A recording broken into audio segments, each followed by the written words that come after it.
My husband brought divorce papers to my father's funeral. Made me sign them at the reception. Said your dad would want you to do the right thing. My family watched in horror. I signed. He left with his girlfriend. 2 days later he discovered what else I'd signed that day. At the lawyer's office. Before the funeral. I was standing next to my father's casket when my husband handed me divorce papers. Not at home. Not in private. Right there in the church reception hall, surrounded by people who'd come to pay their respects.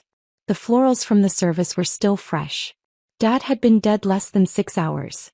My hands were shaking from signing the guest book, from accepting condolences, from trying to hold myself together. Before we continue, thank you for being here. If you believe in protecting yourself from financial abuse and building real security, please consider subscribing. It's free and helps us reach more women who need this. Now let's see what happened next. Brian walked up with a man in an expensive suit. Jessica, this is my attorney, Derek Phillips. We need you to sign something. I stared at the manila folder in Brian's hands. At his face, composed, almost gentle. At the people around us, Dad's friends and coworkers, starting to notice something was wrong. Now. My voice came out broken. Your dad would want you to do the right thing, Brian said, loud enough for others to hear. Be honest about our marriage. Sign these and we can both move on. The room went silent. My aunt gasped. My father's best friend took a step forward, then stopped.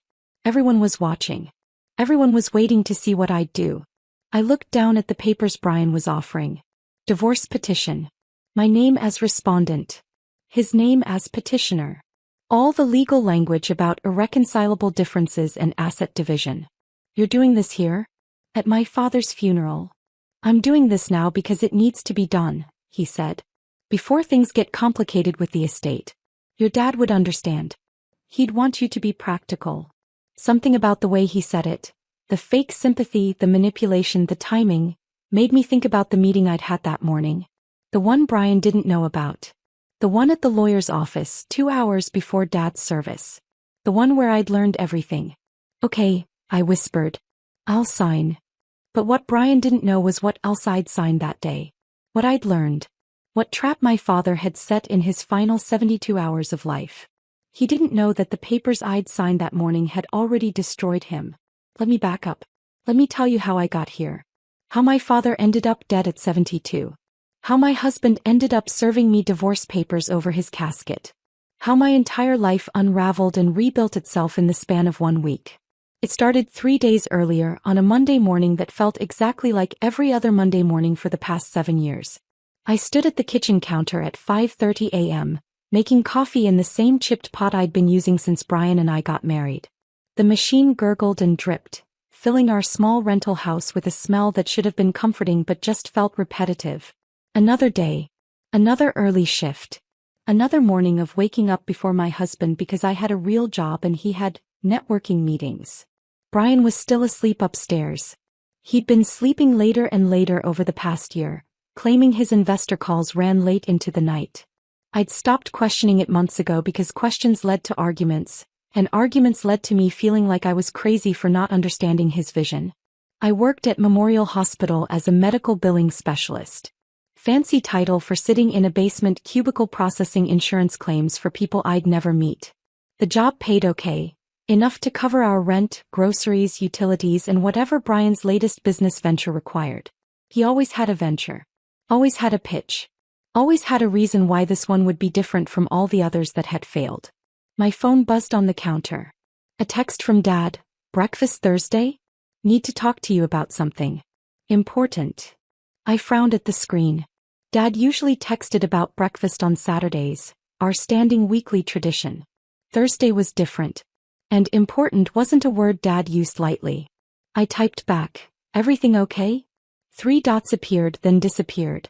Then appeared again. Finally, we'll explain Thursday. 7 a.m. at Pete's. Love you, kiddo. Something about that message made my stomach tighten.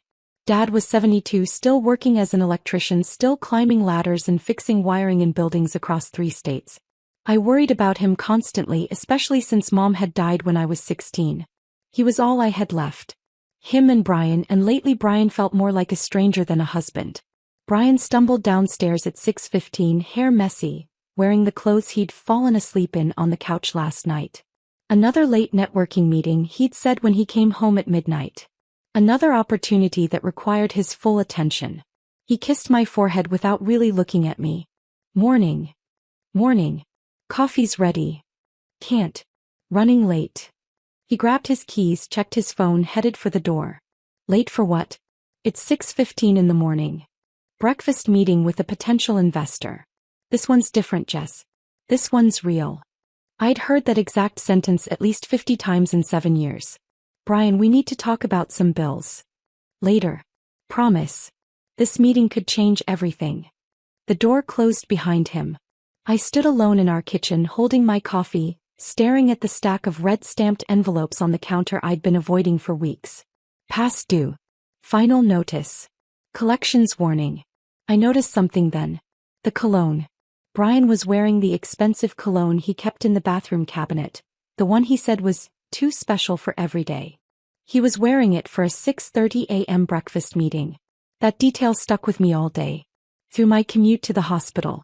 Through 8 hours of processing claims in my windowless cubicle between Sharon, who talked constantly about her grandkids, and Lisa, who complained about her deadbeat ex-husband. Through lunch in my car, eating a sandwich I'd packed because we couldn't afford the cafeteria. Around 3 p.m., I opened my personal email to check something for a claim I was processing. That's when I saw it. Subject line: Your Capital Reserve Platinum Card Statement. I'd never heard of Capital Reserve Platinum Card. Never applied for it. Never used it. My hands went cold as I clicked through. Account opened 6 months ago. Current balance: $8,400. Recent charges scrolled down the screen. Restaurants in neighborhoods I'd never been to, a jewelry store, weekend hotel stays, charges that painted a picture I didn't want to see. All in my name. All using my social security number. Sharon's voice came over the cubicle wall. You okay, honey? You look pale. I closed the laptop, forced my face into something resembling normal. Just tired. You work too hard. You should take a day off. I couldn't afford a day off. Not with Brian's ventures draining our accounts and bills piling up, and now this credit card fraud in my name.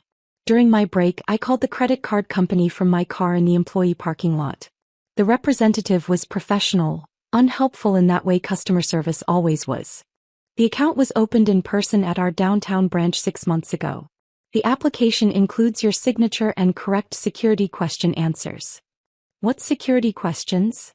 Mother's maiden name, city where you were born, name of your first pet. Brian knew all of those answers. Brian knew everything about me. We'd been married 7 years. I trusted him with every detail of my life. I didn't open this account. I need to dispute the charges. You'll need to file a police report for identity theft first, ma'am.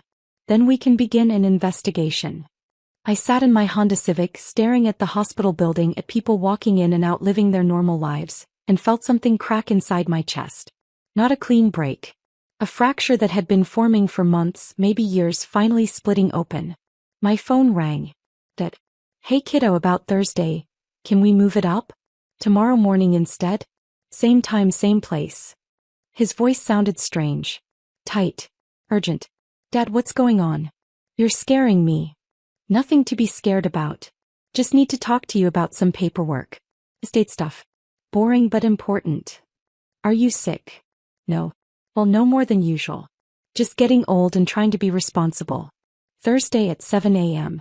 Pete's Breakfast Corner. Don't tell Brian. That last part stopped me. Why not? Just don't. Please. Trust me on this. He hung up before I could ask more questions. I drove home in a fog, my brain trying to connect dots I didn't want to see. The credit card fraud. Brian's late nights. The cologne this morning. Dad's urgent breakfast request and his warning not to tell Brian. When I walked into our rental house that evening, Brian was on the couch with his laptop, phone pressed to his ear. He hung up immediately when he saw me. Just an investor, he said quickly. Getting close on the tech startup thing. I set down my purse, looked at our living room. Second-hand furniture we'd bought when we first got married. Walls we couldn't paint because we were renting. Nothing permanent. Nothing that felt like home. I'd wanted to buy a house years ago, used Dad's advice about building equity, But Brian always had reasons to wait. Brian, I need to ask you something. Can it wait? I've got another call in 5 minutes. No. It can't wait. My voice came out harder than I'd intended. Do you know anything about a Capital Reserve credit card in my name? His face changed. Just for a second. A flash of something, guilt, calculation, fear, before he rearranged it into confusion. What? Oh. Why would I? Because someone opened an account with my information. My social security number, my mother's maiden name, everything. And there's $8,400 in charges I didn't make.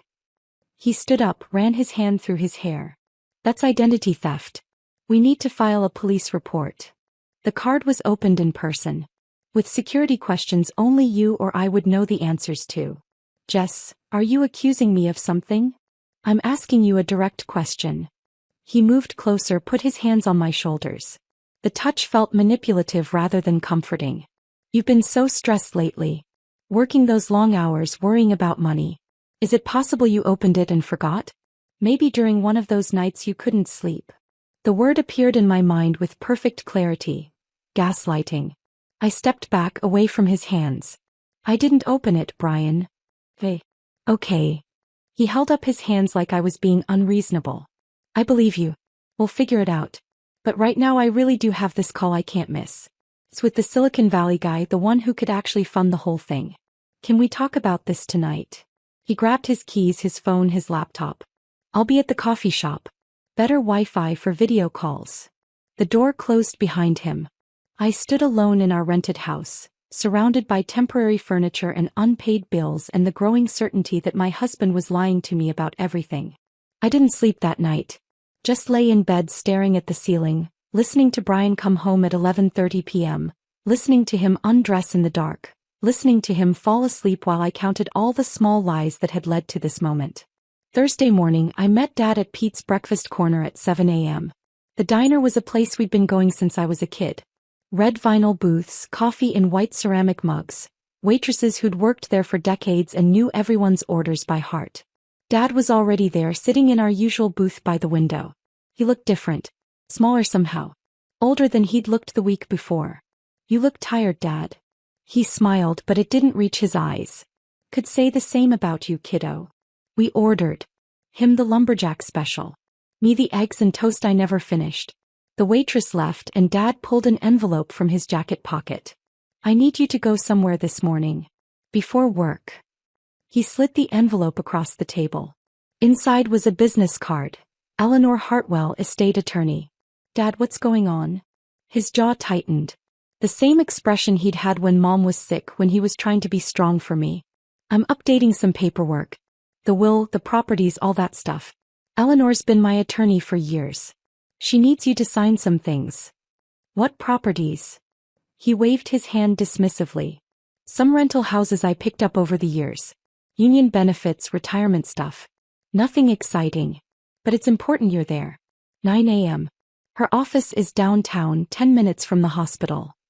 Can't this wait until the weekend? No. The word came out sharp. Then he softened. Please, Jess. I need you there this morning. It's important. Something in his voice made me agree. We finished breakfast mostly in silence. He paid like always and walked me to my car in the parking lot. He hugged me longer than usual. Tighter. Whatever happens, kiddo, remember, I've always got your back. Always have, always will. Dad, you're really scaring me now. Don't be scared. Just be smart. And remember I love you. He got in his truck and drove away. I sat in my car staring at the business card, wondering why my father's hug had felt like goodbye. Eleanor Hartwell's office was in a brick building downtown, the kind with brass nameplates and wood-paneled elevators. The receptionist led me to a conference room with dark furniture and walls lined with law books. Eleanor was maybe 55, sharp eyes, graying hair pulled back in a bun. She closed the door and sat across from me. Your father called me Monday evening, she said without preamble. He said it was urgent. Life or death urgent. Those were his exact words. My stomach dropped. Is Dad sick? Not in the way you're thinking. She opened a file folder thick with documents. Jessica, what I'm about to tell you is going to be overwhelming. But I need you to listen carefully because we don't have much time. She spread papers across the table. Property deeds. Bank statements. Trust documents. Your father owns 12 rental properties across 3 cities. He's been acquiring them for 40 years, starting when your mother was still alive. Current appraised value, approximately $4.2 million. Monthly rental income after expenses, around $18,000. Total estate value including life insurance and other assets, just over $5 million. The room tilted. That's impossible. Dad's an electrician. Your father is an electrician who invested every extra dollar he ever made into real estate. He kept it quiet. Lived modestly. Let everyone think he was just scraping by. He did it to protect what he'd built. She pulled out another document, this one newer, the paper still crisp. Monday afternoon your father came to this office extremely agitated. He showed me a text message on his phone. A photo of your husband with another woman. The message came from an unknown number. Your father said, and I quote, "That son of a bitch married my daughter for money she doesn't even know exists." The words hit me but didn't quite land. Brian was cheating. Dad had proof. Dad had known before I did. Your father spent Monday, Tuesday, and yesterday in this office, restructuring his entire estate. He created an irrevocable trust with you as sole beneficiary. Everything, all 12 properties, all rental income, life insurance, pension, savings, transferred into a trust that specifically excludes spousal claims under any circumstances. She pushed the documents toward me. As of yesterday at 3 p.m., you became the sole owner of your father's entire estate. The trust structure means even though you're married, Brian has no legal claim to any of it. It's protected from divorce settlements, bankruptcy, creditor claims, lawsuits. Everything. I don't understand. Why the rush? Why this week? Eleanor's expression softened. Because your father knew what was coming. He said Brian would try to serve you divorce papers soon, probably at a moment when you'd be vulnerable and emotional. He said, men like Brian always strike when they think they have the advantage. Your father wanted you protected before that happened. She handed me the final document, a sealed envelope with my name in Dad's handwriting. He made me promise to give you this after explaining the trust. He also recorded video testimony yesterday, documenting his mental capacity and his reasons for the trust structure. He was very thorough, Jessica. Whatever challenges come, this will hold up. My hands shook as I took the envelope. When did he finalize everything? Yesterday. Wednesday at 3 p.m. He signed the last papers, recorded his testimony, paid my retainer from his business account. He seemed. She paused. Relieved. Like he'd been carrying a tremendous weight and finally set it down. He shook my hand, thanked me for 40 years of legal service and said something strange, "Now I can rest." My phone rang. Brian. I stared at his name on the screen, unable to move. Eleanor reached across the table. Jessica, I received a call at 6 a.m. this morning from a Detective Morrison with the county sheriff's office. Your father had a massive heart attack last night in his sleep. The paramedics couldn't revive him. I'm so sorry. The conference room disappeared. Sound became muffled. My father was dead. Dad was gone.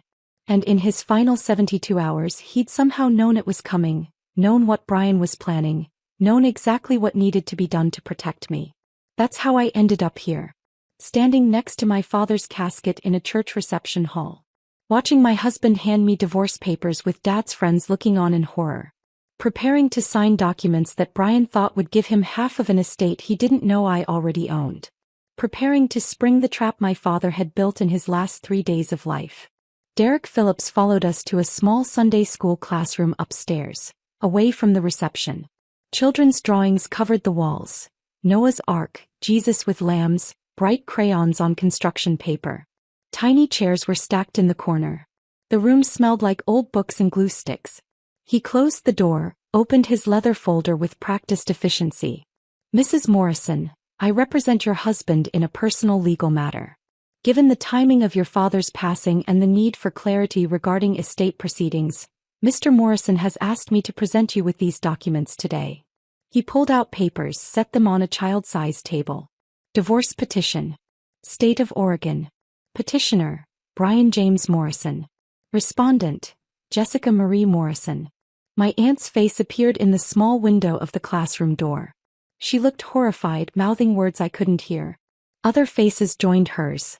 Dad's coworkers, neighbors, people who'd come to honor my father and were now witnessing this. You want me to sign divorce papers right now? While my father's body is downstairs. Brian's voice went soft, manipulative. Jess, I know the timing is terrible. But your dad would want you to be honest. About us. About our marriage. We've been unhappy for years. You know that. I stared at him. At this man who'd slept beside me for 7 years. Who I'd supported through every failed venture. Who'd kissed my forehead this morning before the funeral and told me he'd be there for me through everything. The easy way or the hard way, Derek interjected. Easy. You sign today, we file uncontested, divide assets equally, nobody fights. Clean and simple. Hard way. Contested divorce, years of litigation, your father's estate frozen during proceedings. Expensive and painful for everyone involved. Brian stepped closer, lowered his voice like we were the only people in the room. I don't want to hurt you more than you're already hurting. Sign these, we both walk away, we both start over. Your dad was practical. He'd understand. The faces in the window multiplied. I could see Maria from Dad's duplex. Curtis from the Morrison Street building. People Dad had helped for decades, watching his daughter get ambushed at his funeral. I thought about that morning. About Eleanor's office.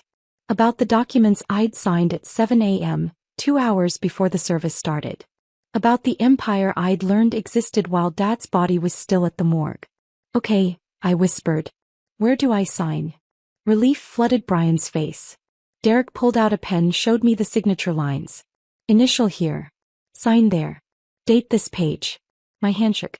Real tears now, because my father was really dead and this marriage was really over, and I was signing papers in a Sunday school classroom while people watched through the window like this was some kind of horrible theater. I signed Jessica Morrison 4 times. Derek witnessed each one, dated them, collected everything back into his folder. I'll file these Monday morning. You'll receive confirmation within the week. Brian actually hugged me. Put his arms around me like he cared, like the past 7 years had meant something. Thank you for being reasonable. This is the right thing. You'll see. They left.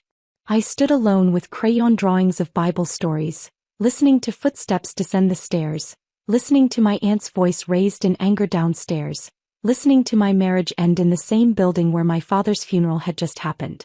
I waited 30 seconds. Then I went back down to the reception. Brian was already at a table with 2 of his friends, checking his phone, relaxed like he'd just finished an unpleasant but necessary task. He caught my eye, gave me a small nod. Almost sympathetic. I walked to the corner where Eleanor stood near the coffee station. She'd arrived during the funeral service, sat in the back, didn't approach me until now. It's done, I said quietly. She nodded once. Good. Now we wait. I moved through the rest of the reception like a ghost. Accepting condolences.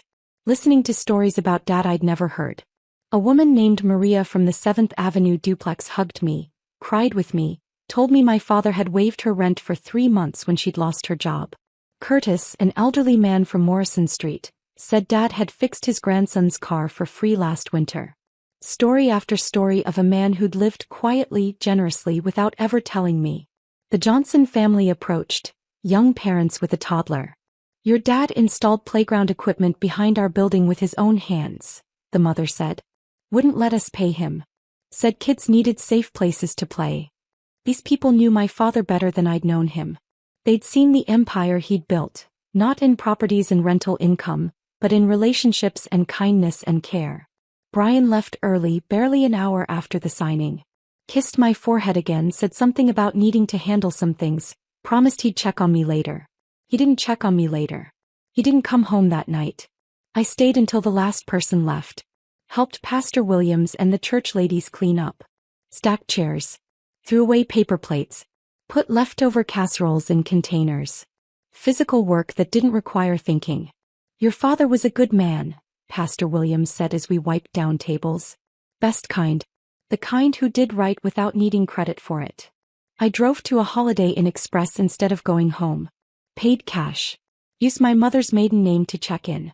Eleanor had suggested it that morning during our first meeting before the funeral. You don't want to be accessible this weekend.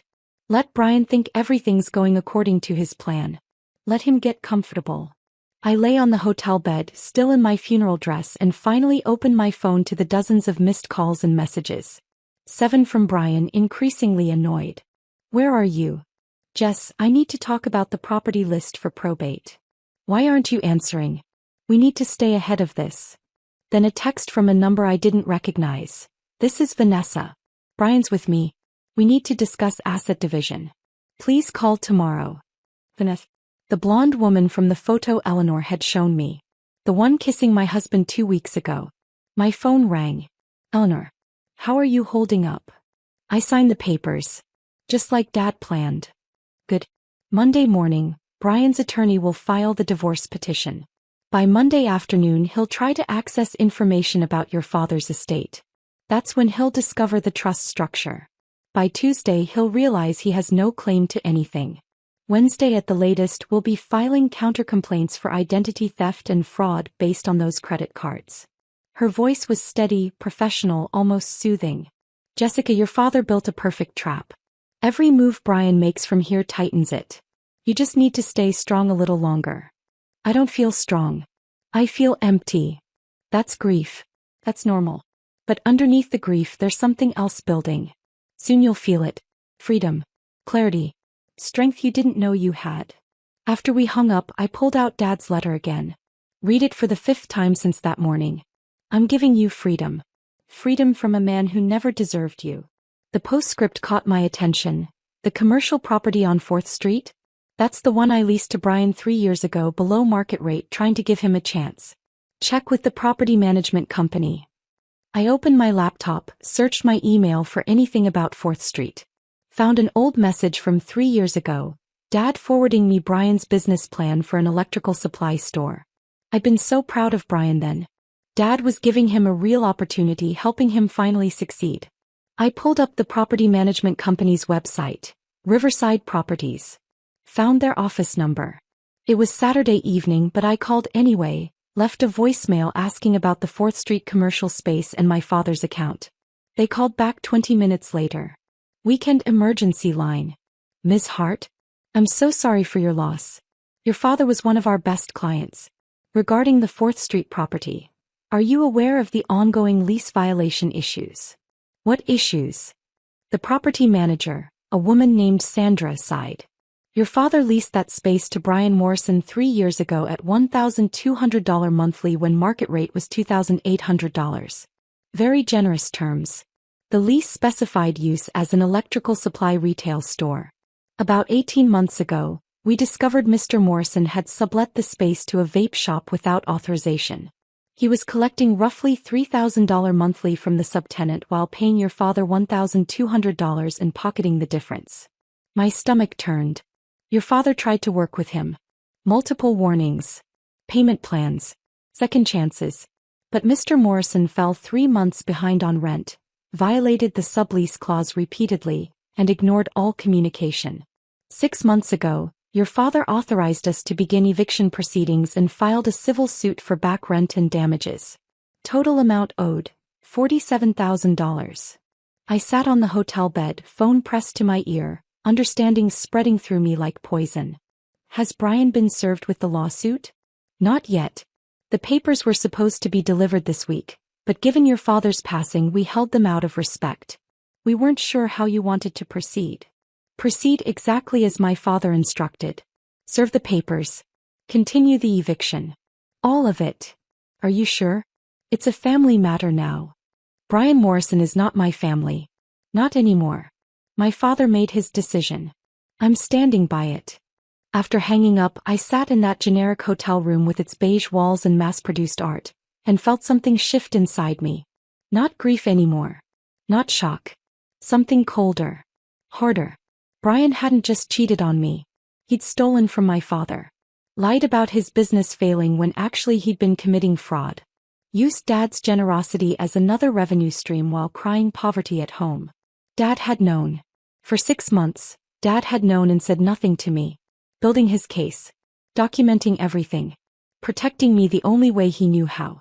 I texted Eleanor, the 4th Street property. Dad leased it to Brian. He's been defrauding Dad for 18 months.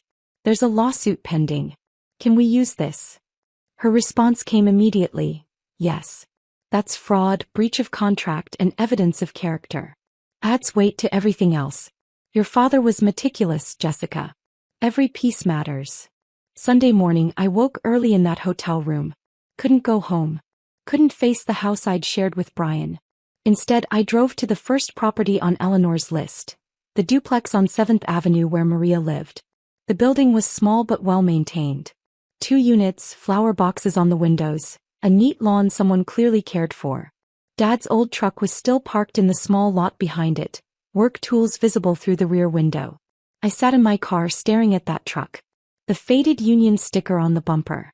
The toolbox he'd had since before I was born. He'd driven this truck for 18 years. Never replaced it because it still worked. That was Dad. If it works, why change it? Maria came out at 7 a.m., saw me, waved. I got out, met her on the porch. Couldn't sleep, I explained. She nodded, understanding. Come in. Coffee's on. Her duplex was small but loved. Plants everywhere. Photos of grandchildren. A life built in a space my father had provided. I've been here 19 years, Maria said, pouring coffee into mugs with cats on them. Since my divorce. Your father gave me this place when I had 2 kids, no job and nowhere to go. First month free. Security deposit waived. He said, pay when you can. Family takes care of family. She showed me a folder she'd kept. Every rent receipt for 19 years, never late, always including a handwritten thank you note. He fixed our heater himself during that ice storm 3 years back. Middle of the night. Wouldn't hire it out. Said he didn't trust contractors to do it right. He was up on my roof at 2 a.m., 70 years old, making sure my grandkids wouldn't freeze. I spent Sunday morning driving to each property. Meeting tenants. Hearing stories. The Johnsons at the Cedar Street house showed me the playground equipment Dad had installed. Curtis at Morrison Street walked me through the community garden Dad had started in the empty lot behind the building. Every property told the same story. A man who cared more about people than profit. Who kept rents affordable. Who fixed things himself. Who showed up when families needed help. By noon I'd seen all 12 properties. Understood what Dad had really built. Not just buildings. Not just wealth. Community. Trust. Relationships that would outlast him. I sat in my car outside the mixed-use building downtown. The one with the empty apartment on the 2nd floor that Eleanor said was mine if I wanted it, and felt my phone buzz. Brian. Frantic. Where the hell are you? I've been calling all day. What do you need, Brian? I got a copy of your dad's will from county records. Did you know he owned 12 buildings? I knew he had some properties. Some? Jessica, we're talking millions. And according to this, it's all in your name. But we're married, which means it's marital property. We split it. That's how this works. I let the silence stretch. Is that why you served me divorce papers yesterday? At my father's funeral? So you could claim half of what he built. That's not, Jess, you're upset. Come home. Let's talk about this calmly. I'm not coming home. Consider those papers I signed my agreement. We're done. You can't just, we need to settle the assets. The estate goes through probate. I have rights. What rights, Brian? He hung up. Minutes later Vanessa called. Jessica, this is Vanessa Chin. I'm a real estate professional and a friend of Brian's. He's asked me to help facilitate asset division discussions. I think we should meet with attorneys to ensure everything's handled fairly. Her voice was smooth, practiced like she'd done this before. These properties need management. Brian has expressed interest in taking over several units as part of his settlement share. Brian has no settlement share. But thank you for calling. I hung up, sat in my car, watched people walk past on the downtown sidewalk, living their normal Sunday lives, having no idea that my entire world had exploded and rebuilt itself in 72 hours. My father had died knowing what Brian was. Had spent his last days protecting me from it. Had built a trap so perfect that Brian was already walking into it without knowing. And I was going to watch every single step. Monday morning I sat in Eleanor's office again. The space felt different now, less like a place where bad news got delivered and more like a war room. She'd been working all weekend.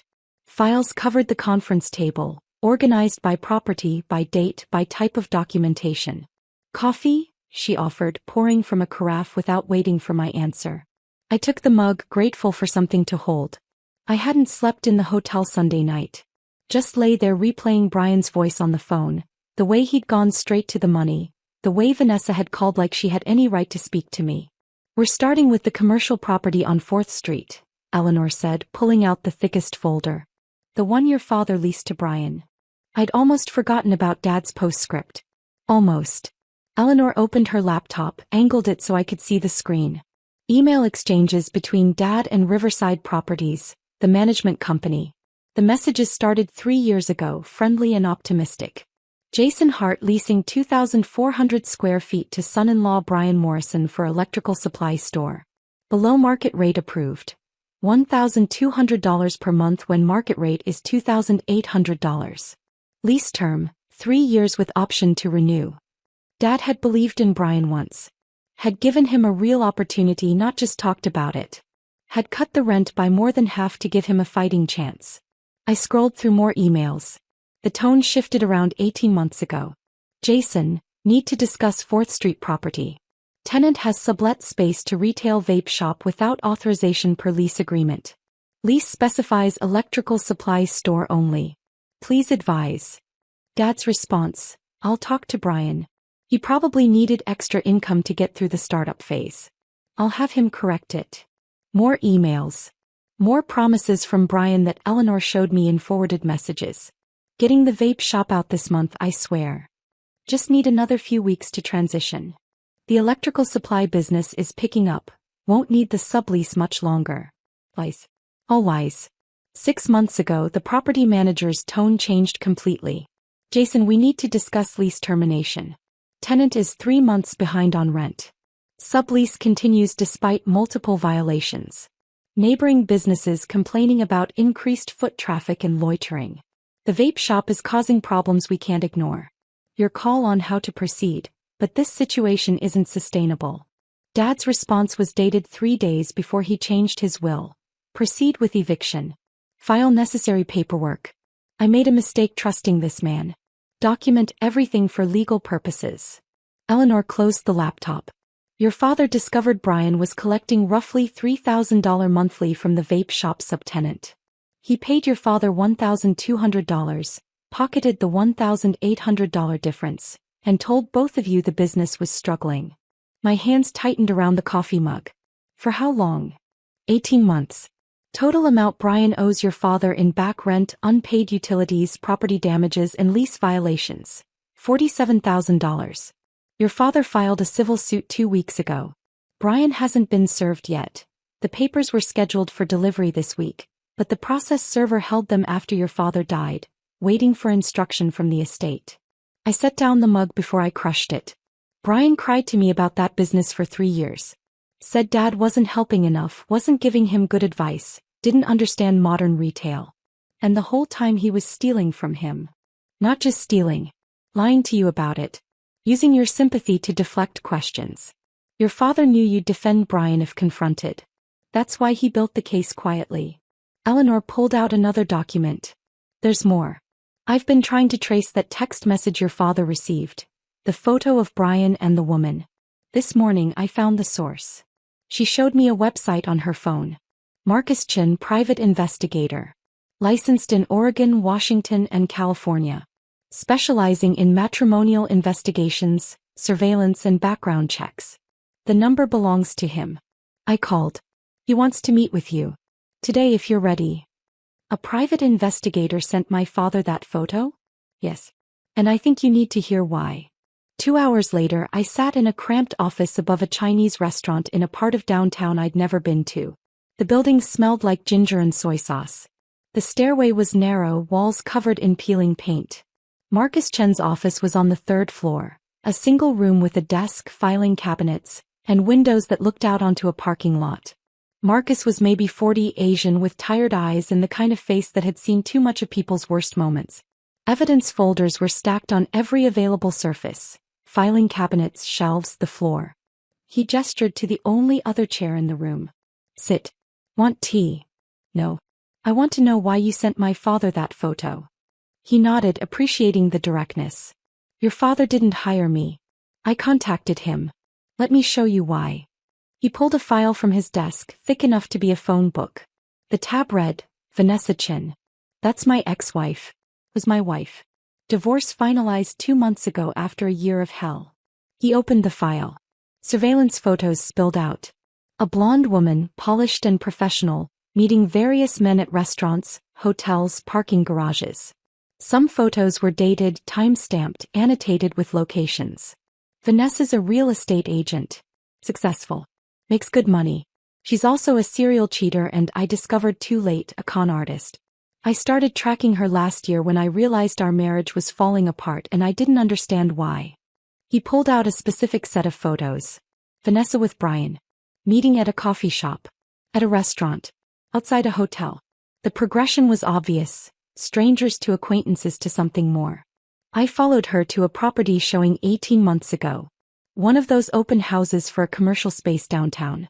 Your husband was there pretending to be a potential buyer. They talked for an hour. I watched the chemistry develop. Marcus's voice was flat, professionally detached, but I heard the pain underneath. I documented their affair for 6 months.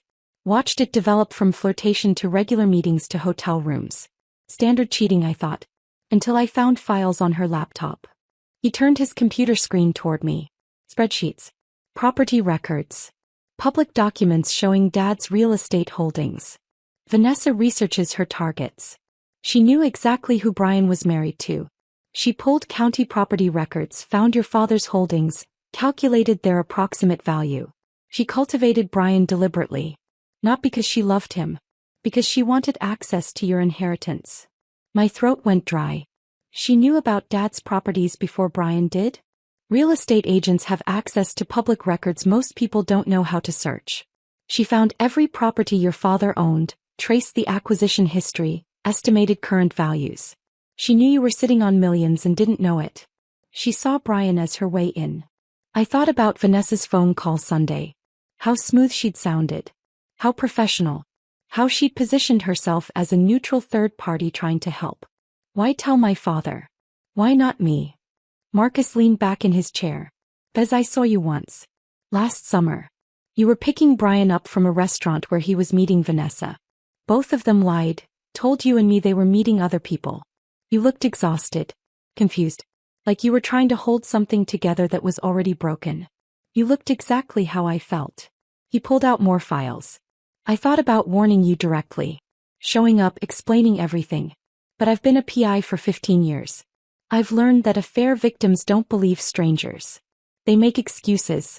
They defend their partners. They need proof from someone they trust. So you sent the photo to Dad. I sent it to your father because parents see clearly when spouses are blind. I hoped he'd talk to you, show you the truth, help you leave before Vanessa and Brian could execute their plan. What plan? Marcus pulled up audio files on his laptop. This is where it gets worse. I installed a recording device in Vanessa's car during our separation. Oregon's a one-party consent state, and since it was marital property, it was legal. She didn't know. He pressed play. Vanessa's voice came through the laptop speakers, confident and cold. He thinks his father-in-law has 2 rental houses. Maybe 3. Try 12 properties worth millions. I pulled the public records. The old man's been buying real estate for 40 years. Smart. Quiet. Built a fortune nobody knows about. Brian's voice, recognizable and nauseating. Jessica said her dad was just an electrician. Union guy, blue collar, nothing special. Electricians in the union make decent money, especially one who worked major construction projects across 3 states. But this guy's smart. Kept everything quiet. Lived below his means. Classic stealth wealth. When he dies, Jessica inherits everything. You're married to a millionaire who doesn't know she's a millionaire. So we just wait for the old man to die? No. We're not waiting for some 70-year-old's timeline. Here's what we do. The plan unfolded in recorded detail. Vanessa instructing Brian to open credit cards in my name, build up debt, create a narrative of financial irresponsibility. Brian expressing concern about the risk. Vanessa pushing harder. Financial abuse is hard to prove. By the time she figures out the credit cards exist, you'll have already filed for divorce claiming she's the problem. Irresponsible with money. Won't listen to reason. Judges eat that up. You'll get half of everything including the inheritance. Another recording, dated 3 weeks ago. My lawyer says inheritances received during marriage are marital property in Oregon. If we're still married when he dies, you get half automatically. Vanessa's voice again. Then we need to accelerate the timeline. Make the old man die sooner. My blood went cold. Brian's nervous laugh. We're not killing anyone. That's insane. Not murder, genius. Stress. I researched him. Jason Hart has a heart condition. It's in his union medical records, which are semi-public if you know where to look. Men in their 70s with heart conditions don't last long under stress. Make his life harder. Create problems. Family drama. Financial pressure on his daughter. Stress kills old men every day. It's not murder. It's just helping nature along. Marcus stopped the playback. I sat frozen, unable to process what I'd heard. There's more, he said quietly. Conversations about forging your signature on property deeds after your father died. Plans to transfer assets before you understood what you owned. Even discussions about framing you for tax fraud if you resisted the divorce settlement. Vanessa's done this before. She targeted a widower 2 years ago, almost succeeded in taking his dead wife's life insurance before his adult children intervened. I found my voice barely. Why are you helping me? Because I failed to protect myself. I lost $80,000 to Vanessa before I figured out what she was. But I can protect you. And because 3 days before your father died, Jason came to this office. We spent 2 hours going through everything. He was angry but calm. Focused. He said, make sure my daughter knows the truth. All of it. Don't let her make excuses for him. Marcus pulled out another folder, this one with Dad's handwriting on notes paper-clipped inside. Your father predicted everything. He said Brian would use your grief as a weapon. Would serve you divorce papers at the funeral to maximize your emotional vulnerability. Would count on you being too shocked, too polite, too devastated to fight back in public.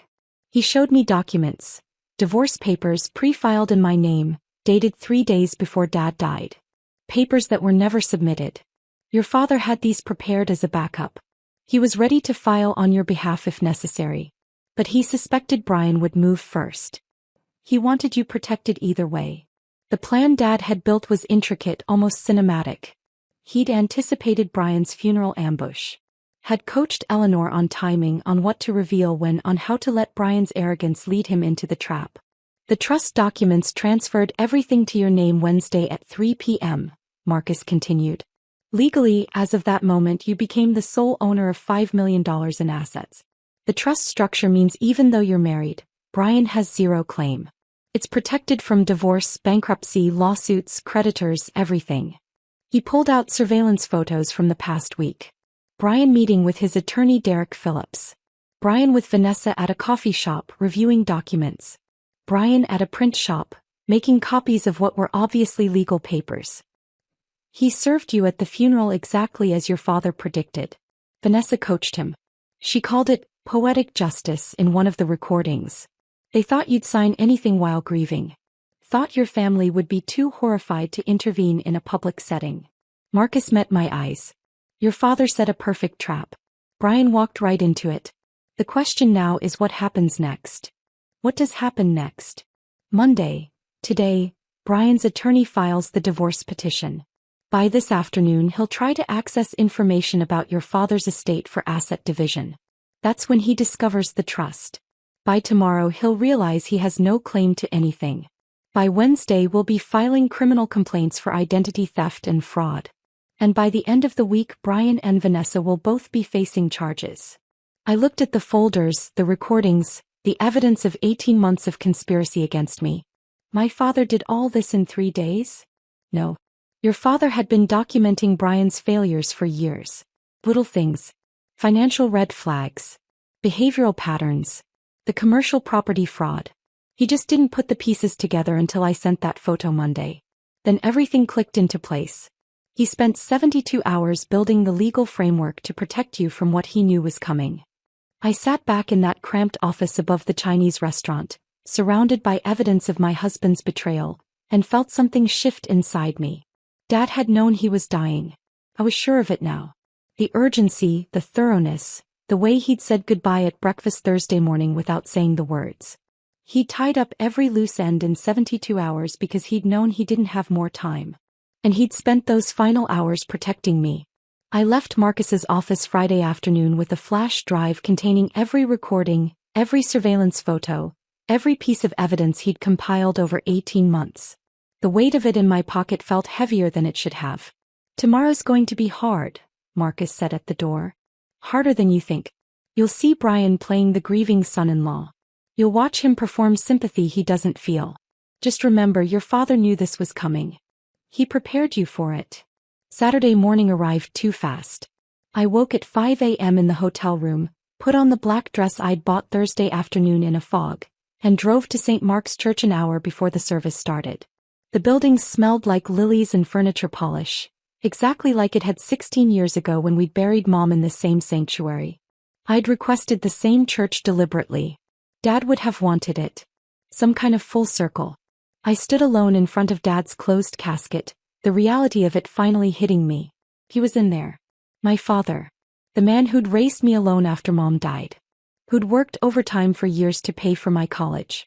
Who'd built an empire in silence to protect me from men like Brian. Gone. The funeral director, Mr. Patterson, had asked Thursday if I wanted a viewing. "Some families find it brings closure," he'd said gently. I'd said no immediately. I wanted to remember Dad in his work clothes with electrical tape on his belt. Smiling over breakfast at Pete's. Alive and solid and real. Not whatever was in that casket. People started arriving around 8:30. Electricians from Local 48, Dad's union, wearing their pins on dark suits. Men with weathered hands and respectful faces who'd worked alongside him for decades. They approached me one by one, shaking my hand, sharing brief stories. "Your dad saved my life on a job in '98, one man said. "Saw a wiring problem nobody else caught. I'd be dead if he hadn't." Neighbors from Dad's street came next. The woman who lived 2 doors down, the family across the street, the teenager who mowed Dad's lawn every summer. Then people I didn't recognize at all. A small woman approached me, maybe 60, with kind eyes and rough hands. "You're Jessica. Your father talked about you constantly. Showed me pictures. I'm Maria. I rent the duplex on 7th Avenue. Been there 19 years come October." He hugged me like family. "Your daddy saved my life when I had nothing. I was divorced, 2 kids, no job. He gave me that apartment, first month free, said, pay when you can." He was family to me. More than family. An elderly black man introduced himself next. "Curtis, from the Morrison Street building." His voice was deep and warm. "Your father fixed my granddaughter's car last winter. Wouldn't take a dime. Said he couldn't stand seeing her take the bus in the cold." That's who Jason was. The Johnsons came over. A young couple, maybe 30 years old, with a toddler. "We rent the house on Cedar Street," the husband said. "Your dad installed a whole playground set in the backyard for Emma here. Did it himself over a weekend. Wouldn't hear of us paying. Said kids need safe places to play." Story after story. Tenant after tenant. People whose lives Dad had touched in ways he'd never mentioned to me. "Your father wasn't just a landlord," Maria said, squeezing my hand again. "He was community. He was family. He made us feel like we mattered." The church filled steadily. By 9:45, there were maybe 200 people in the pews. I'd expected 50, maybe 75. Instead, the sanctuary was packed with lives my father had impacted. Brian arrived at 9:50, 10 minutes before the service started. He wore a suit I'd never seen before. Charcoal gray, expensive fabric, tailored fit. We couldn't afford that suit. Not on my salary. Not with the debts he'd racked up. But I knew where he'd gotten it now. Vanessa had probably picked it out. Probably paid for it with money she'd conned from someone else. He slid into the front pew beside me, didn't hold my hand, didn't ask how I was doing. His leg bounced with nervous energy. His phone was in his hand, screen lighting up every few seconds with text he tried to hide. "You okay?" he whispered as the organ started playing. I nodded because speaking felt impossible. He hadn't asked about the will. Hadn't asked about my feelings. Hadn't asked what he could do to help. He'd just shown up, playing the role of supportive husband for an audience that didn't know our marriage had been dead for years. Pastor Williams delivered the eulogy. He'd known Dad since I was a kid, had presided over Mom's funeral, had watched our family shrink from 3 to 2. Jason Hart was a man who believed in building things that lasted, Pastor Williams said, his voice carrying to every corner of the sanctuary. Not just buildings, though he built those too. But community, trust, relationships. He believed in taking care of people not because it benefited him but because it was right. He told stories I'd never heard. About Dad quietly paying for a church member's medical bills. About Dad showing up to help rebuild a neighbor's fence after a storm. About Dad mentoring young electricians who struggled with the technical aspects of the trade. Jason worked until the day he died because work gave him purpose. But his real purpose was his daughter. Everything he did, every choice he made, was to ensure Jessica would be taken care of. That's a father's love in its purest form. I felt Brian shift beside me, checking his phone again under the cover of the hymnal. The service ended. We filed out to the church basement for the reception. Exactly the kind of gathering Dad would have wanted. No fancy catering. No expensive arrangements. Just folding tables covered in casseroles and sandwich trays brought by church members. Coffee in big industrial percolators. Paper plates and plastic forks. Simple. Practical. I stood near a memory board I'd put together Friday evening. Photos of Dad through the years. Dad and Mom on their wedding day. Dad holding baby me in the hospital. Dad at my high school graduation. Dad in his work truck, smiling, covered in sawdust from some project. The line of people wanting to express condolences seemed endless. Marcus showed up around noon, standing at the back of the basement near the coffee station. We'd agreed he'd attend, be a witness, be ready for whatever Brian tried. He caught my eye once, nodded. A silent message. I'm here. Brian brought me a plate of food I couldn't imagine eating. You should sit down. You look exhausted. I was exhausted. Grief, exhaustion mixed with anticipation, mixed with rage that sat in my chest like hot coal. I'm okay. We should talk about next steps soon. The estate stuff. I've been thinking about how to handle the probate filing. Jessica Morrison? A man I didn't recognize approached. Late 40s, expensive suit, leather folder tucked under his arm. Professional haircut. Confident posture. Yes. I'm Derek Phillips, attorney. I'm so sorry for your loss. He glanced at Brian, some unspoken communication passing between them. Could I speak with you both privately? It will only take a moment. My stomach dropped. This was it. The moment Dad had predicted. The moment Marcus had warned me about. Brian's face showed just the slightest hint of satisfaction before he arranged it into concern. Of course. There's an empty classroom upstairs we can use. I followed them up the narrow stairs, past the sanctuary to the Sunday school wing. Brian opened the door to a small room. Children's drawings covering the walls, Bible verses in crayon, tiny chairs stacked in the corner. Derek closed the door. Set his folder on a child-sized table covered in dried glue and marker stains. Mrs. Morrison, I represent your husband in a personal legal matter. Given the timing of your father's passing and the need for clarity regarding estate proceedings, Mr. Morrison has asked me to present you with these documents today. He opened the folder. Pulled out papers. Divorce petition. State of Oregon. Case number assigned. Petitioner, Brian James Morrison. Respondent, Jessica Marie Morrison. Through the small window in the classroom door, I could see faces gathering. My aunt. Maria from the duplex. Curtis from Morrison Street. People drawn by the unusual sight of us disappearing with an attorney. You're serving me with divorce papers? My voice came out broken, which wasn't hard to fake. Today? At my father's funeral. Derek shifted uncomfortably. I advised against the timing, Mrs. Morrison. However, my client insisted that given the inheritance situation and your father's estate likely entering probate, clarity on marital assets was time-sensitive. Brian stepped forward, his voice dropping into that gentle, manipulative tone I'd learned to hate. Jess, I know this is horrible timing. I know how it looks. But your dad would want you to do the right thing. He'd want you to be honest about our marriage. We've been unhappy for years. You know that. I stared at him. At this man I'd shared a bed with for 7 years.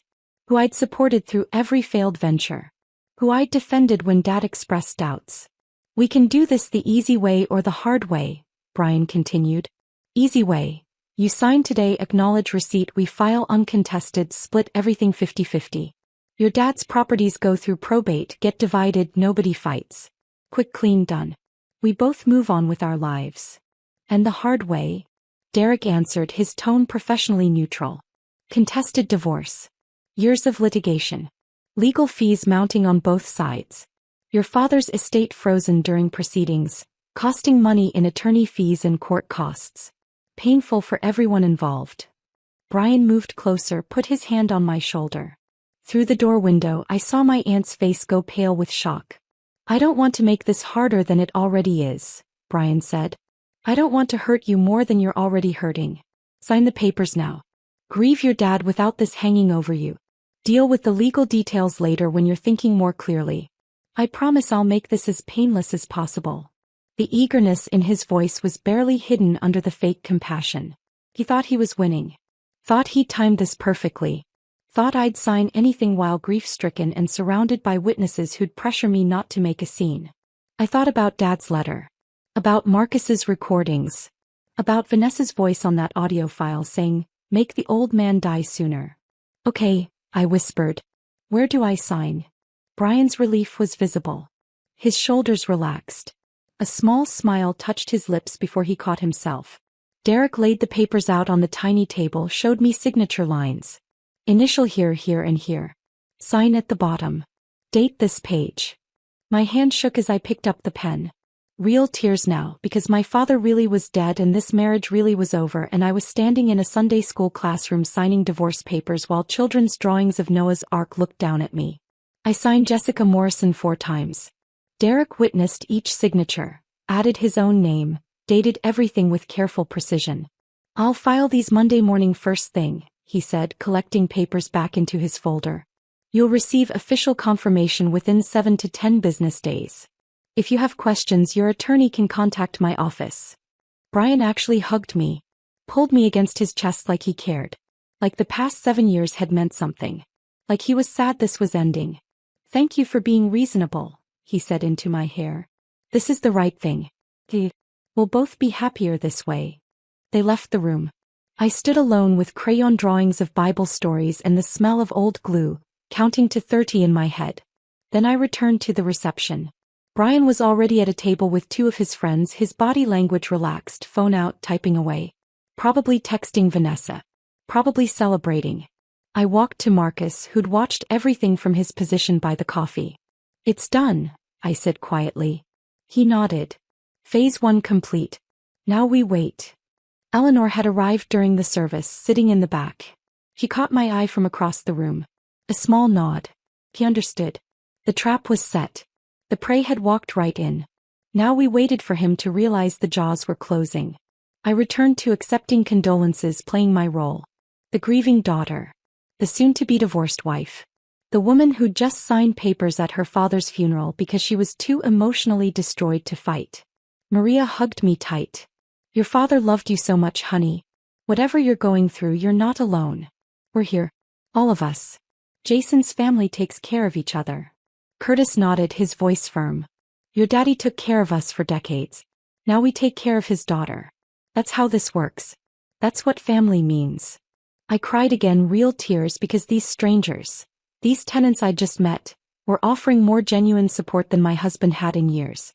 Brian left the reception at 2 p.m., barely 90 minutes after serving me divorce papers. He kissed my forehead like we were still married, like nothing had changed. "I've got some things to handle. Take your time here. I'll check on you later." He didn't check on me later. He didn't come home that night. He disappeared into whatever life he was building with Vanessa, thinking he'd just secured his claim to millions. I stayed until the last person left. Helped the church ladies clean up. Stacked chairs. Collected casserole dishes to return to their owners. Swept floors. Physical work that didn't require thinking. Pastor Williams walked me to my car as the sun set, the sky turning orange and purple over the church parking lot. "Your father was proud of you," he said. "Whatever storm you're facing, remember that. He was so proud of the woman you became." I drove to the Holiday Inn Express instead of home. Paid cash. Checked in under my mother's maiden name, Sarah Mitchell. The clerk didn't ask questions.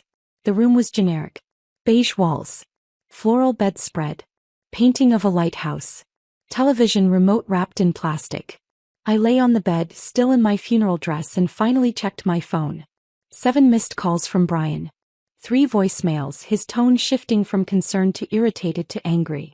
Jess, where are you? Call me back. I need to talk to you about the property list for probate. Where are you? Why aren't you answering? We need to get ahead of this before things get complicated. Call me. Then at 9 p.m. a text from an unknown number. This is Vanessa. Brian's with me. We need to discuss asset division. Please call tomorrow so we can handle this professionally. My phone rang. Eleanor. How are you holding up? I signed. Just like Dad planned. Good. Monday morning, Derek Phillips files the divorce petition with the county. By Monday afternoon he'll start discovery process, requesting estate information. That's when he contacts me as the estate attorney. That's when Brian discovers the trust. Her voice was steady, almost soothing. By Tuesday Brian realizes he has no claim to anything. By Wednesday we're filing countercomplaints for identity theft and fraud. Marcus submits his evidence to the district attorney Monday morning. The recordings, the surveillance, the conspiracy documentation. All of it. She paused. Jessica, your father built a perfect trap. Every move Brian makes from here tightens it. I closed my eyes. I don't feel victorious. I feel empty. That's grief. That's normal. That's human.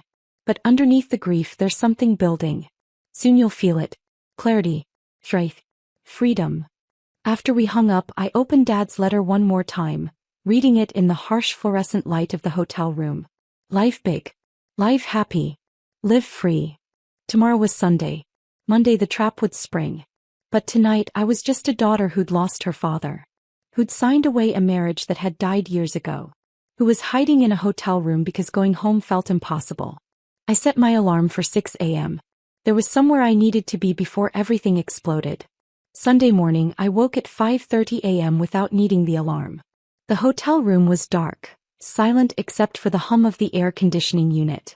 I dressed in jeans and a sweater, grabbed Dad's old electrician's jacket from my car, the one with Local 48 embroidered on the back that I'd kept meaning to return to him, and drove through empty streets to 7th Avenue. The duplex where Maria lived looked different in the early morning light. Peaceful.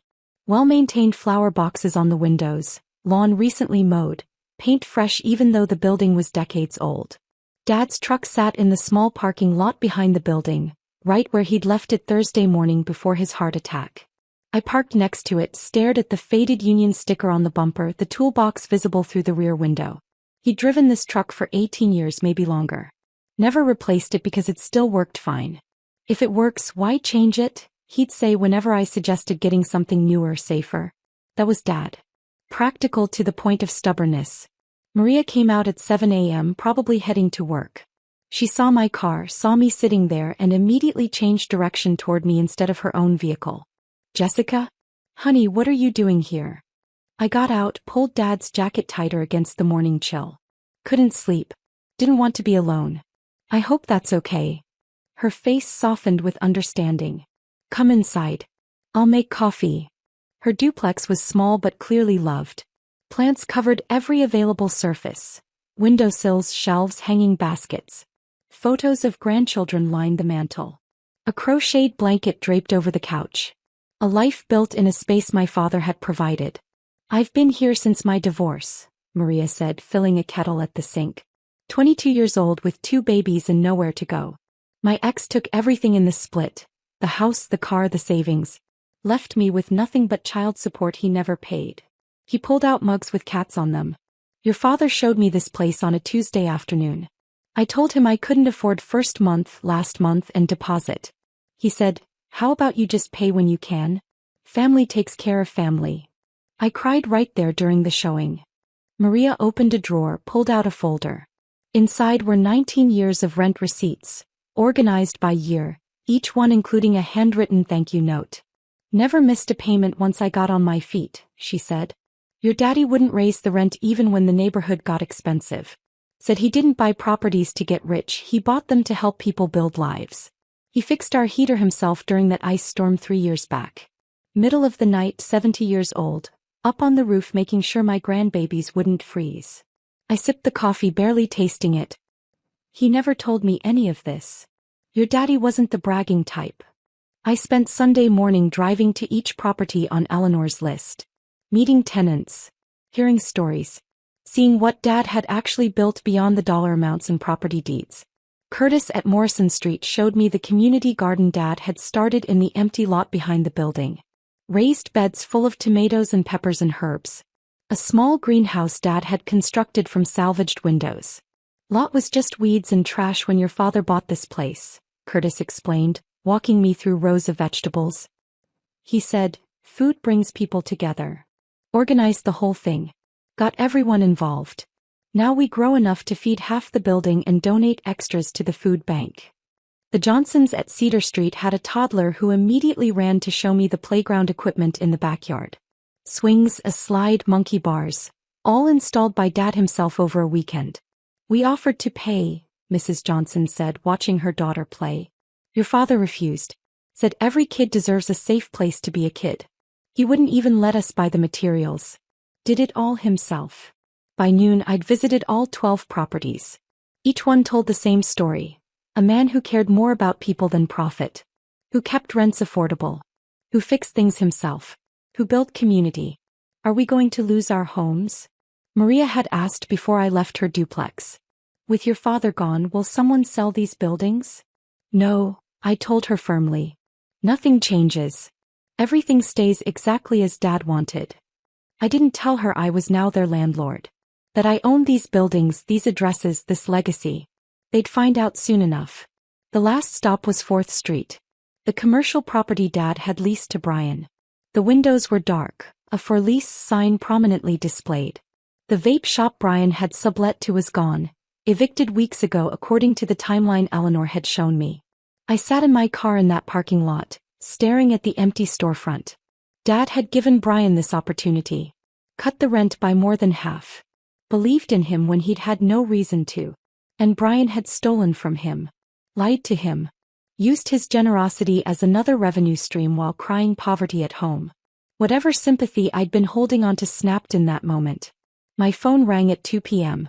Brian, his voice frantic and angry. Where the hell are you? I've been calling all day. At a coffee shop. Why? We need to talk. No. This is important. About what? His voice shifted, forcing calm. About the properties. I pulled your dad's will from county records. Did you know he owned 12 buildings? I knew he had some rental properties. Some?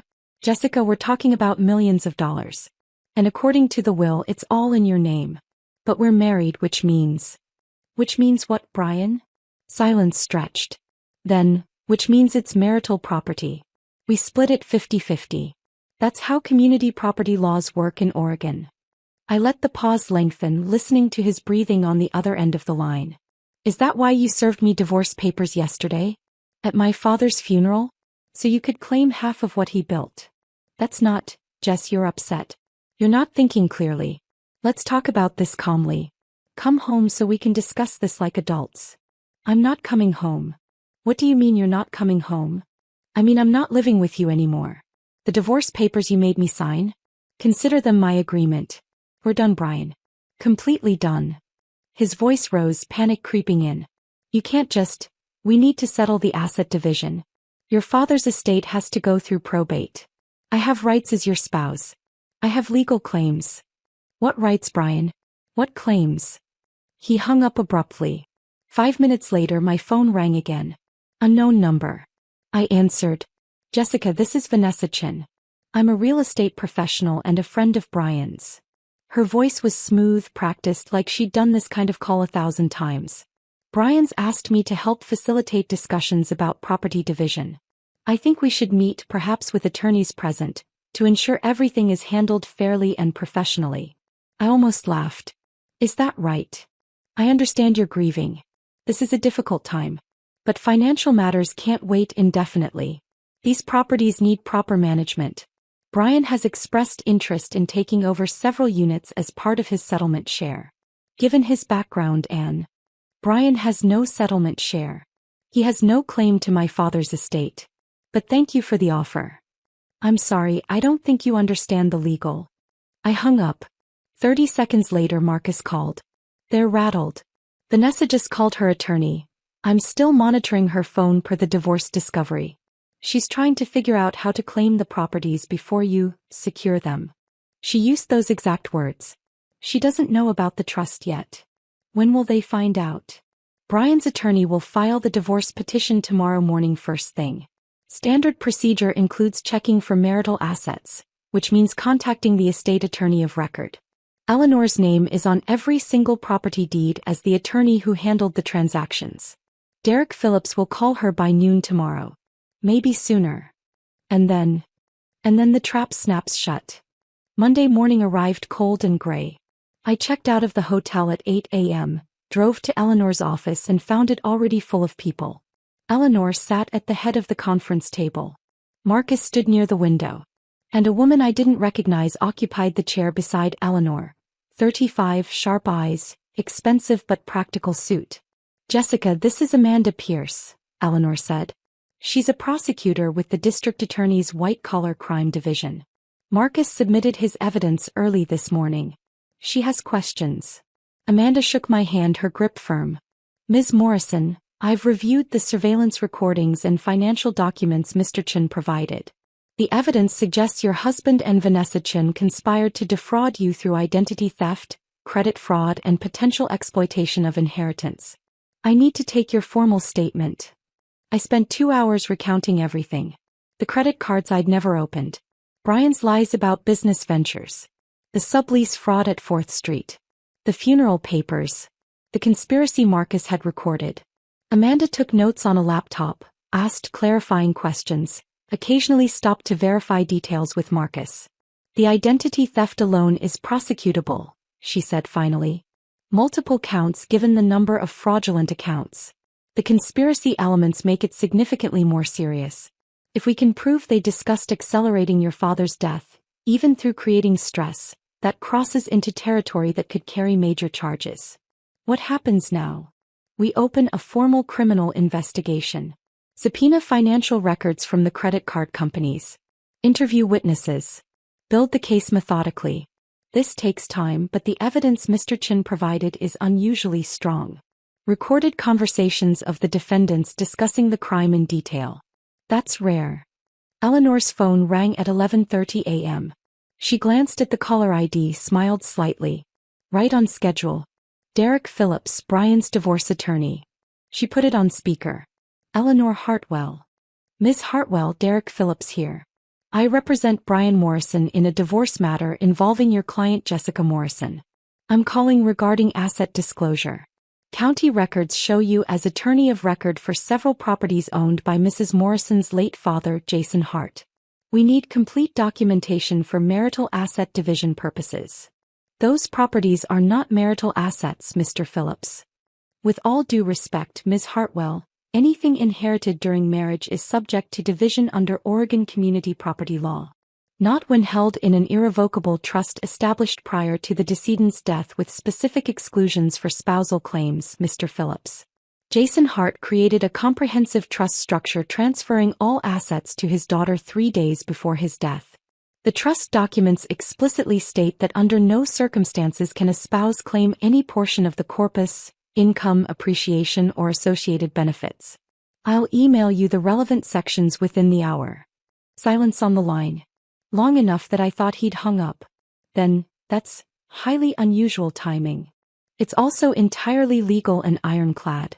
Your client has no claim to any property, rental income, or associated assets. Furthermore, I should inform you that as of this morning, Ms. Morrison has filed countercomplaints regarding identity theft, fraud, and financial abuse during the marriage. The district attorney's office has opened a criminal investigation. You might want to discuss all of this with your client before proceeding further. The line went dead. Eleanor hung up, looked at me with something close to satisfaction. That's phase 2. Now we wait for the panic. Brian showed up at Eleanor's office at 2 p.m. unannounced, demanding to see me. Building security stopped him in the lobby. Eleanor pulled up the security camera feed on her computer and we all watched. Brian's face was red, his gestures wild. She's my wife. I have a right to speak to her. You can't keep me out. Eleanor stood. I'll handle this. Marcus and I watched on the monitor as she went downstairs, spoke to Brian in the lobby. We couldn't hear the audio, but the body language told the story. Brian pointing, shouting. Eleanor standing perfectly still, perfectly calm. Security guards flanking her, ready to intervene. She came back upstairs 5 minutes later. He accused me of backdating the trust documents. Said he'd prove fraud. I informed him the trust was executed Wednesday, witnessed by 3 people including a notary public, recorded with video testimony, and filed with the county Thursday morning before his father-in-law's death. Public record, fully documented, entirely legal. Marcus rewound the security footage, turned up the audio. We listened to Brian's voice, increasingly desperate. This is because of Vanessa. She told me this would be easy. She said. He'd stopped himself, but not soon enough. He just confirmed conspiracy on camera, Marcus said. That recording goes straight to Amanda. I sat there watching my husband, my soon-to-be ex-husband, unravel on a security monitor and felt absolutely nothing. No satisfaction. No guilt. Just a hollow emptiness where 7 years of marriage used to be. What does he do now? I asked. Eleanor pulled out her calendar, made a few notes. He'll call Vanessa, panic together, probably hire a criminal defense attorney who'll tell them they're in serious trouble. Within 48 hours they'll realize the full scope. The properties they can't touch. The evidence they didn't know existed. The legal walls closing in from multiple directions. And then, Marcus answered, his voice quiet with certainty. Then they turn on each other. It's what people like them always do. Vanessa will blame Brian, claim he misled her about the inheritance value. Brian will blame Vanessa, say she manipulated him into the fraud. They'll both try to cut deals with the prosecutor, throw the other person under the bus to save themselves. Predictable as sunrise. I thought about Dad's letter. About the trap he'd built in 72 hours. About how he'd known exactly how this would unfold. My father was a genius. Eleanor shook her head slightly. Your father was a man who loved his daughter and refused to let her be destroyed. The genius was in the preparation. The love was in the protection. Tuesday morning, Marcus called before I'd even finished my coffee. Can you come to my office? There's more you need to know about Vanessa. A lot more. I arrived an hour later to find his desk even more cluttered than before. Folders stacked everywhere, each one labeled with dates, locations, names I didn't recognize. He gestured for me to sit, then spread the folders out like he was laying out a timeline. I've been investigating Vanessa for 8 months. What I showed you Friday was just the surface. Enough to help your father build his case. But Jessica, your husband wasn't Vanessa's first target. He wasn't even her second or third. Brian was number 4. He opened the first folder.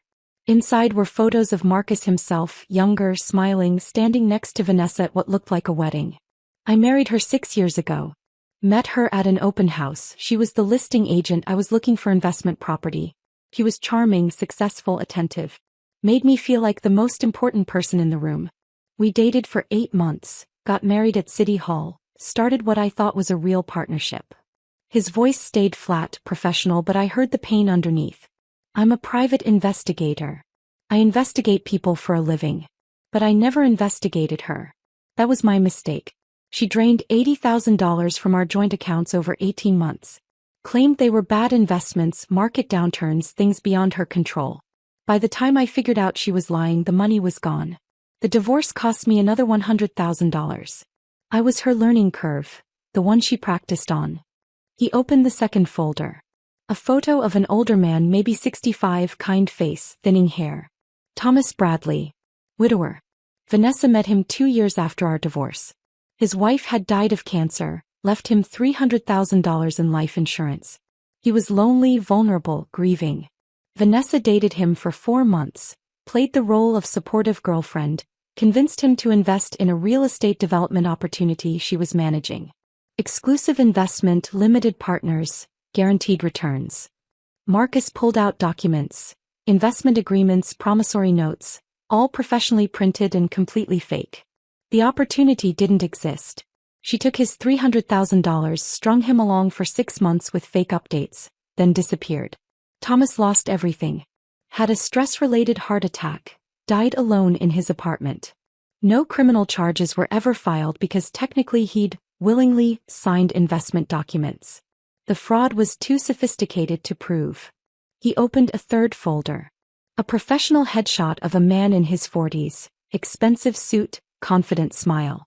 David Park. Businessman, married, owned 3 commercial properties in Portland. Vanessa targeted him last year. She initiated an affair, convinced him she was in love, that his wife didn't appreciate him. Classic stuff. But here's where she got clever. She convinced him to put her name on property deeds for estate planning purposes. Told him it would protect the assets if his wife ever filed for divorce. Marcus showed me property records, deed transfers, notarized documents. When his wife found out about the affair and filed for divorce, the discovery process revealed Vanessa legally owned half his commercial properties. She walked away with $1.2 million in the settlement. David's business collapsed. Last I heard, he was working construction to pay off the debts. He opened the 4th folder. Photos of Brian. Surveillance images of him with Vanessa at restaurants, coffee shops, hotels. Then came Brian Morrison. She researched your family before ever approaching him. Real estate agents have access to property records most people don't know how to search. She pulled your father's holdings, traced acquisition dates, estimated current values. She knew you were sitting on millions before Brian did. Before you did. Marcus pulled up a timeline on his laptop, color-coded entries showing Vanessa's movements over 18 months. She cultivated Brian deliberately. Showed up at the same coffee shop he frequented.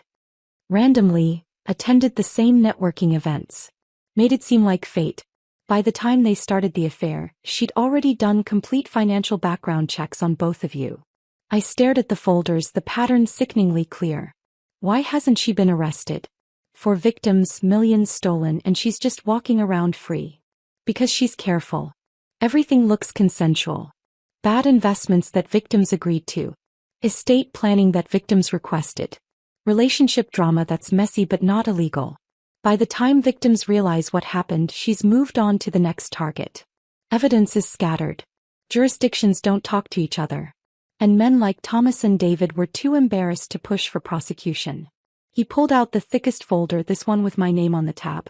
But the recordings I've collected over the past 3 months change everything. They document Vanessa planning crimes before committing them. Instructing Brian on how to commit identity theft. Discussing ways to accelerate your father's death through stress. Bragging about previous victims. It's all there in her own words. You recorded her for months? I had to. She destroyed my life, destroyed 3 other men that I know of, probably more I haven't found yet. When I saw her with Brian, saw the pattern starting again, I knew I had to act. I couldn't let her destroy another family. His voice cracked slightly for the first time. Sending that photo to your father was my Hail Mary. I didn't know if he'd respond, if he'd believe it, if he'd do anything about it. I definitely didn't know he'd move so fast, build such a comprehensive legal defense in 72 hours. But I'm glad he did. He saved you from something that would have destroyed you. Amanda Pierce arrived at Marcus's office around 11 a.m. with news that made the situation even more twisted. We subpoenaed Vanessa Chen's medical records this morning as part of the fraud investigation, she said, opening her laptop. Jessica, there's something you need to know. Something Brian definitely doesn't know. She turned the screen toward me. Medical records from a gynecologist's office. Vanessa claimed to Brian she was 8 weeks pregnant. That was the pressure point. The reason he needed to leave you immediately, serve the divorce papers, secure his share of your inheritance before the baby arrived. Brian mentioned it to his attorney mentioned it in a preliminary filing. That's how we knew to look. Amanda scrolled through the records. According to her gynecologist's files, Vanessa had a bilateral tubal ligation 4 years ago. That's voluntary permanent sterilization. She cannot get pregnant. She hasn't been pregnant. The whole thing was a lie. The room tilted slightly. She lied about being pregnant to manipulate Brian into moving faster? Exactly. Create urgency, make him feel responsible, force him to act before thinking clearly. Marcus found evidence she did the same thing to David Park. Claimed pregnancy, pushed for marriage, created a timeline that pressured him into decisions he wouldn't have made otherwise. By the time the truth came out, she'd already secured the property deeds. Marcus leaned forward. It's psychological manipulation.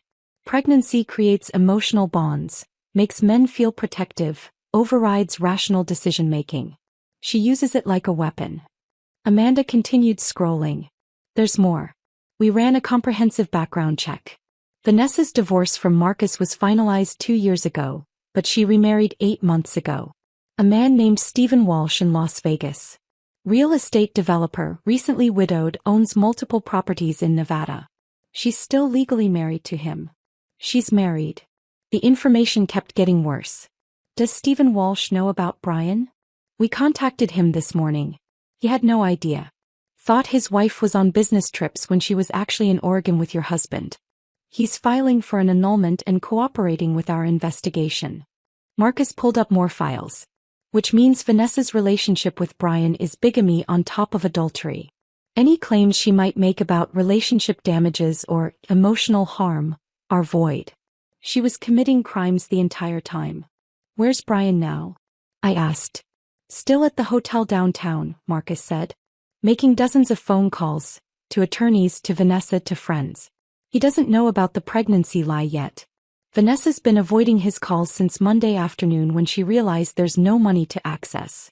She's cutting him loose. Of course she is. He's useless to her now. Amanda closed her laptop. We're building criminal cases against both of them, but Vanessa's the primary target. She's the architect, the planner, the one with the pattern of behavior.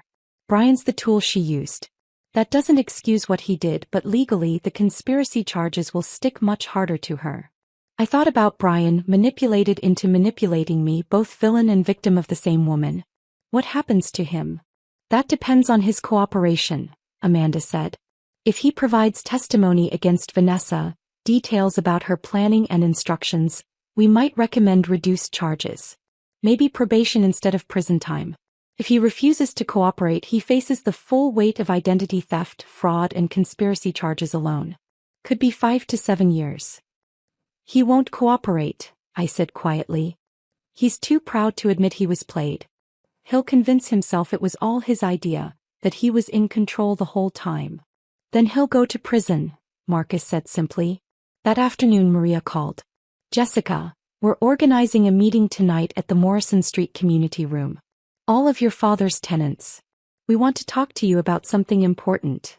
I arrived at 6 p.m. to find the room full.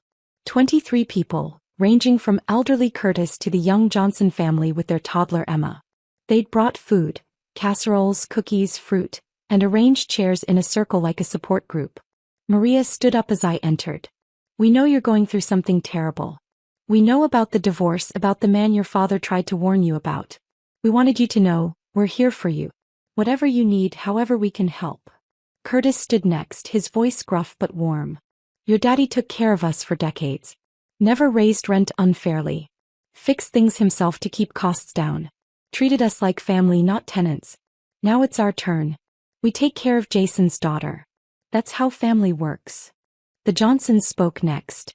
We've been documenting everything at the 4th Street property. The vape shop Brian allowed, the lease violations, the problems he caused. We've got photos, dates, witness statements from neighboring businesses. Whatever you need for the legal case, we've got it. One by one, tenants shared stories I'd never heard. Dad helping families through job losses. Waiving rent during medical emergencies. Showing up with groceries when someone was struggling. Fixing cars, babysitting grandkids, attending graduations and weddings. He never told me any of this, I whispered. Maria smiled, tears in her eyes. Your daddy wasn't the bragging type. He just did what needed doing. But now you understand what you inherited. Not just buildings, Jessica. Community. People who love this family. People who want to help you the way Jason helped us. I cried in that community room, surrounded by strangers who felt more like family than my own husband had. These were the people Dad had built relationships with. The lives he'd touched. The legacy that mattered more than any property value. I'll take care of you, I promised. The way Dad did. Nothing changes. The buildings stay affordable, the repairs get done, the community stays together. They applauded. Curtis handed me a cardboard box filled with cards, letters, photos spanning decades. For when you doubt yourself, he said. For when you forget who your daddy was and who raised you. Remember this. Remember us. Wednesday evening, I was back at the hotel when someone knocked on my door at 9 p.m. I looked through the peephole. Brian looking terrible. Unshaven, red eyes, wrinkled clothes like he'd slept in them. I opened the door with the chain still on. What do you want, Brian? Please. Just 5 minutes. I need to talk to you. Against my better judgment, I let him in. He sat on the edge of the bed, head in his hands, the picture of defeat. I messed up. I know I messed up. Vanessa played me. The pregnancy was fake. Did you know that? I know. She's not answering my calls. Her attorney sent me a cease and desist letter. She's claiming I harassed her, that the fraud was all my idea, that she's a victim. She's throwing me completely under the bus. I sat in the chair by the window, keeping distance between us. What did you expect?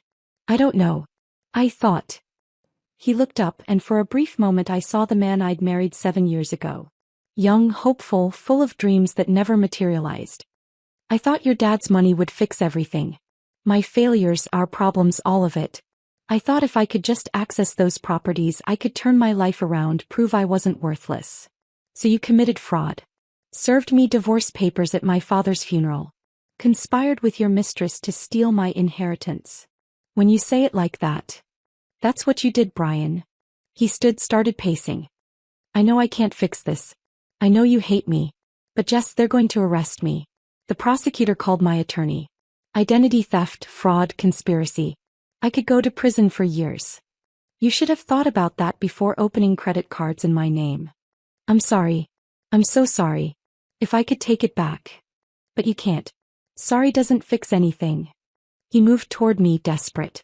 What if I testify against Vanessa? Give them everything she said, everything she planned? Will that help? Will you ask them to go easier on me? I looked at this man I'd shared 7 years with and felt nothing but tired. I'm not asking anyone to do anything for you, Brian. You made your choices. Now face the consequences. So that's it? You're just going to let me go to prison? I'm going to let the justice system do its job. He left without another word. I locked the door, feeling nothing. No satisfaction, no sadness. Just relief that it was finally over. Marcus called minutes later. Brian just left. Did he threaten you? No. He begged. It was pathetic. Good. Hotel security recorded the conversation. Hallway camera caught audio. He admitted to the fraud, admitted Vanessa manipulated him. Amanda will use that. I hung up and opened my laptop. Started researching property management courses, tenant rights laws, everything I'd need to know to run Dad's empire properly. The revenge was working. But that wasn't enough anymore. I had a legacy to build. Thursday morning, I was at a coffee shop near the hotel researching nonprofit incorporation procedures when Amanda called. We're moving forward. Arrest warrants signed this morning for both Brian Morrison and Vanessa Chin. Brian will be picked up this afternoon at his hotel. Vanessa's proving more difficult. She left town Tuesday night, but we've got alerts at airports and border crossings. We'll find her. My coffee went cold in my hands. This was really happening. When will I know? You'll know. Trust me, you'll know. By 3 p.m. my phone started buzzing nonstop. Text messages from people I barely knew. Missed calls from numbers I didn't recognize. I finally answered one. Sharon from the hospital billing department. Jessica. Oh my God, are you okay? It's all over the news. Your husband was arrested. They're saying fraud, identity theft, conspiracy. Is it true? I turned on the television in my hotel room. Local news, breaking story banner across the bottom of the screen.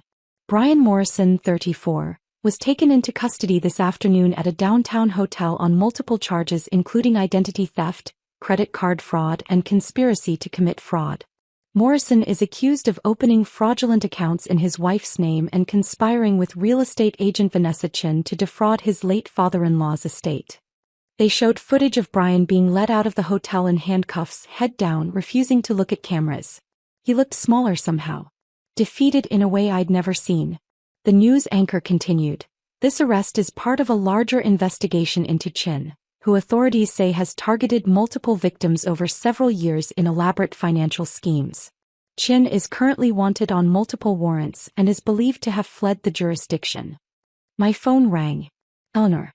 Have you seen the news? I'm watching it now. Marcus's evidence opened everything up. Thomas Bradley's family heard about the arrest, came forward with their story. They're pushing for charges related to his death. Elder abuse, fraud, whatever will stick. David Park filed a civil suit this morning seeking to recover the $1.2 million Vanessa took in his divorce. The whole pattern is unraveling. I sat on the hotel bed watching my husband's arrest play on loop on 3 different news channels. Brian's attorney called me an hour ago, Eleanor continued. He's already negotiating a plea deal. Wants to offer full testimony against Vanessa in exchange for reduced charges. He's scared Jessica. Looking at serious prison time, and his attorney knows cooperation is his only path to a lighter sentence. Will he take it? Probably. Pride only goes so far when you're facing 7 years in prison. My guess is he'll serve 2 years, maybe 18 months with good behavior. Vanessa's another story. Have they found her? Not yet. But they will. She made a mistake leaving. It adds flight risk to the charges, makes bail nearly impossible. When they catch her, she's looking at 10 to 15 years minimum. The news switched to another story. I turned off the television. Eleanor, is it really over? The criminal proceedings are just beginning. But for you? Yes. The divorce will be finalized uncontested within 30 days. Brian has no claims to anything. Your father's estate is completely secure. You're free, Jessica. Free. The word should have felt triumphant. Instead it felt strange, almost hollow. I'd been operating in crisis mode for 2 weeks. Funeral, betrayal, legal warfare. Now what? What do I do now? Eleanor's voice softened. You live. You build. You become the woman your father knew you could be. Friday afternoon I finally dealt with Dad's truck. I'd been avoiding it, this last physical piece of him sitting in that parking lot behind Maria's duplex. But I couldn't leave it there forever. I drove to 7th Avenue, parked next to the old Ford pickup. The keys were still in the ignition where Dad had left them Thursday morning before his heart attack. Like he'd just run inside for a minute and would be right back. I climbed into the driver's seat. The smell hit me immediately. Motor oil, old coffee, the mint gum Dad always chewed to quit smoking decades ago. His electrician's toolbox sat in the truck bed, every tool organized exactly how he liked it. His thermos was in the cup holder, still containing coffee that had gone cold and moldy. I opened the glove compartment looking for the registration, needing to transfer the title. Insurance papers, a flashlight, his union card, and another envelope. My name written on it in Mom's handwriting. My hands shook as I opened it. The paper was yellowed, the edges soft with age. Mom's handwriting, distinctive and careful. Jessica, if you're reading this, I'm gone and you found the truck. Good. I wanted you to have one more thing from me, something I couldn't put in the official letter your father will give you. Your mother and I started buying properties right after she was diagnosed. She had 6 months, the doctor said. She made it 18, fighting every day. During those months she made me promise things. She said, Jason, we need to protect our baby girl. Build something that lasts. Build something nobody can take away from her. Every property I bought, I thought of your mother. Every repair I made myself, every tenant I helped, I was keeping my promise to her. She never got to see what we built, but she started it. The Morrison Street building? That was her idea. She saw the neighborhood changing, saw families who needed affordable housing, saw potential everyone else missed. The duplex on 7th Avenue where Maria lives? Your mother picked it out 3 days before she died. She was so weak she could barely walk, but she insisted we drive by it. She said, that will help someone, Jason. Buy it. She never got to see it renovated, but she knew it would matter. You inherited more than money, kiddo. You inherited your mother's vision and my stubbornness. Use them both. Build something that matters. Help people the way we tried to help you. And remember, we're always with you. Every building, every brick, every tenant who says thank you. That's us watching over you. I love you, Jessica. Mom loves you. Make us proud. Dad. I sat in that truck in a parking lot on a Friday afternoon and cried. For Dad. For Mom. For the family that had protected me even from the grave. For the legacy I'd almost lost and the responsibility I'd just inherited. 3 months passed. The initial chaos settled into routine. The divorce was finalized in October. Uncontested, quick, final. Brian pleaded guilty to identity theft and fraud charges, was sentenced to 2 years in minimum security prison. Vanessa was found in Arizona trying to board a flight to Mexico, was extradited back, and was currently awaiting trial with bail denied. The news cycle moved on. People stopped asking me about it. Life returned to something resembling normal, except nothing was normal anymore. I sat in Eleanor's conference room on a cold November morning with a purpose that had nothing to do with revenge or legal battles. I want to create a foundation, I told Eleanor. In my parents' names. The Jason and Sarah Hart Foundation for Financial Empowerment. I'd spent 3 months researching nonprofit structures, talking to financial advisors, consulting with people who ran similar organizations. I had a complete proposal printed and bound. The foundation will focus on helping women escape financial abuse. Free financial literacy classes. Emergency grants for women leaving dangerous situations. Mentorship programs pairing survivors with professionals who can teach them skills. Legal aid partnerships. Eleanor read through my proposal carefully. This is comprehensive. You've really thought this through. I've had time. The rental income is $18,000 monthly. Half keeps the properties maintained and reinvested. Dad's buildings need to stay strong for the tenants. The other half funds the foundation. That's $9,000 monthly for programming, grants, education. It's not millions, but it's sustainable. Marcus, who'd become an unlikely friend through all of this, leaned forward. You could scale this. Partner with domestic violence shelters, legal aid organizations, community colleges. The model is replicable. That's phase 2. Right now I want to start small, do it right. I'm enrolling in classes part-time starting January. Property management certification and social work basics. I want to understand both sides of this. The business side and the human side. Eleanor set down the proposal. Your father would be so proud of you. I hope so. I'm trying to honor what he built. What he and Mom built together. Maria had volunteered to help organize the mentorship program. Curtis offered to teach basic home repair and maintenance skills. Practical knowledge that helped people save money and feel capable. The Johnsons were coordinating childcare during workshops so mothers could attend without worrying about their kids. The community Dad had built was expanding, becoming something bigger than any of us alone. We launch in March, I decided. 6 months from now. That gives me time to get the nonprofit status approved, recruit board members, set up proper infrastructure. We'll hold the first workshop in the Morrison Street community room. It feels right starting there. December brought Vanessa's trial. Amanda called asking if I wanted to give a victim impact statement. I didn't hesitate. Yes. I want her to hear this from me. The courthouse was smaller than I'd imagined. Plain. Bureaucratic. Fluorescent lights and worn carpet. Vanessa sat at the defendant's table in an orange jumpsuit, her blonde hair pulled back in a simple ponytail, no makeup, looking ordinary in a way that felt almost offensive given the damage she'd caused. When the judge called my name, I walked to the podium. Looked directly at Vanessa. I don't hate you, I began. I probably should, but I don't. You tried to destroy my life. Manipulated my husband. Researched my family like we were marks instead of people. Planned and schemed and lied for 18 months. But here's what you didn't understand. You can't steal what matters most. Vanessa's eyes met mine. Still cold. Still calculating. Even now looking for angles. My father built an empire, yes. But it wasn't the buildings or the money or the rental income. It was the relationships. The tenants who loved him. The community that rallied around me when everything fell apart. The values he taught me. You can't steal that. You can't manipulate that. You can't forge documents to take that away. I pulled out a photo I'd brought. Dad in his work clothes, smiling, standing in front of the Morrison Street building. Held it up so the judge could see. This is Jason Hart. Electrician. Landlord. Father. The man you tried to profit from by destroying his daughter. You failed. Because men like my father build things that last longer than your schemes, stronger than your lies, deeper than your greed. I looked at the judge now instead of Vanessa. Vanessa Chin is very good at what she does.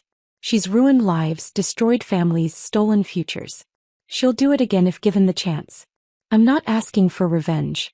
I'm asking for protection. Protect the next woman she'd target. The next family she'd research.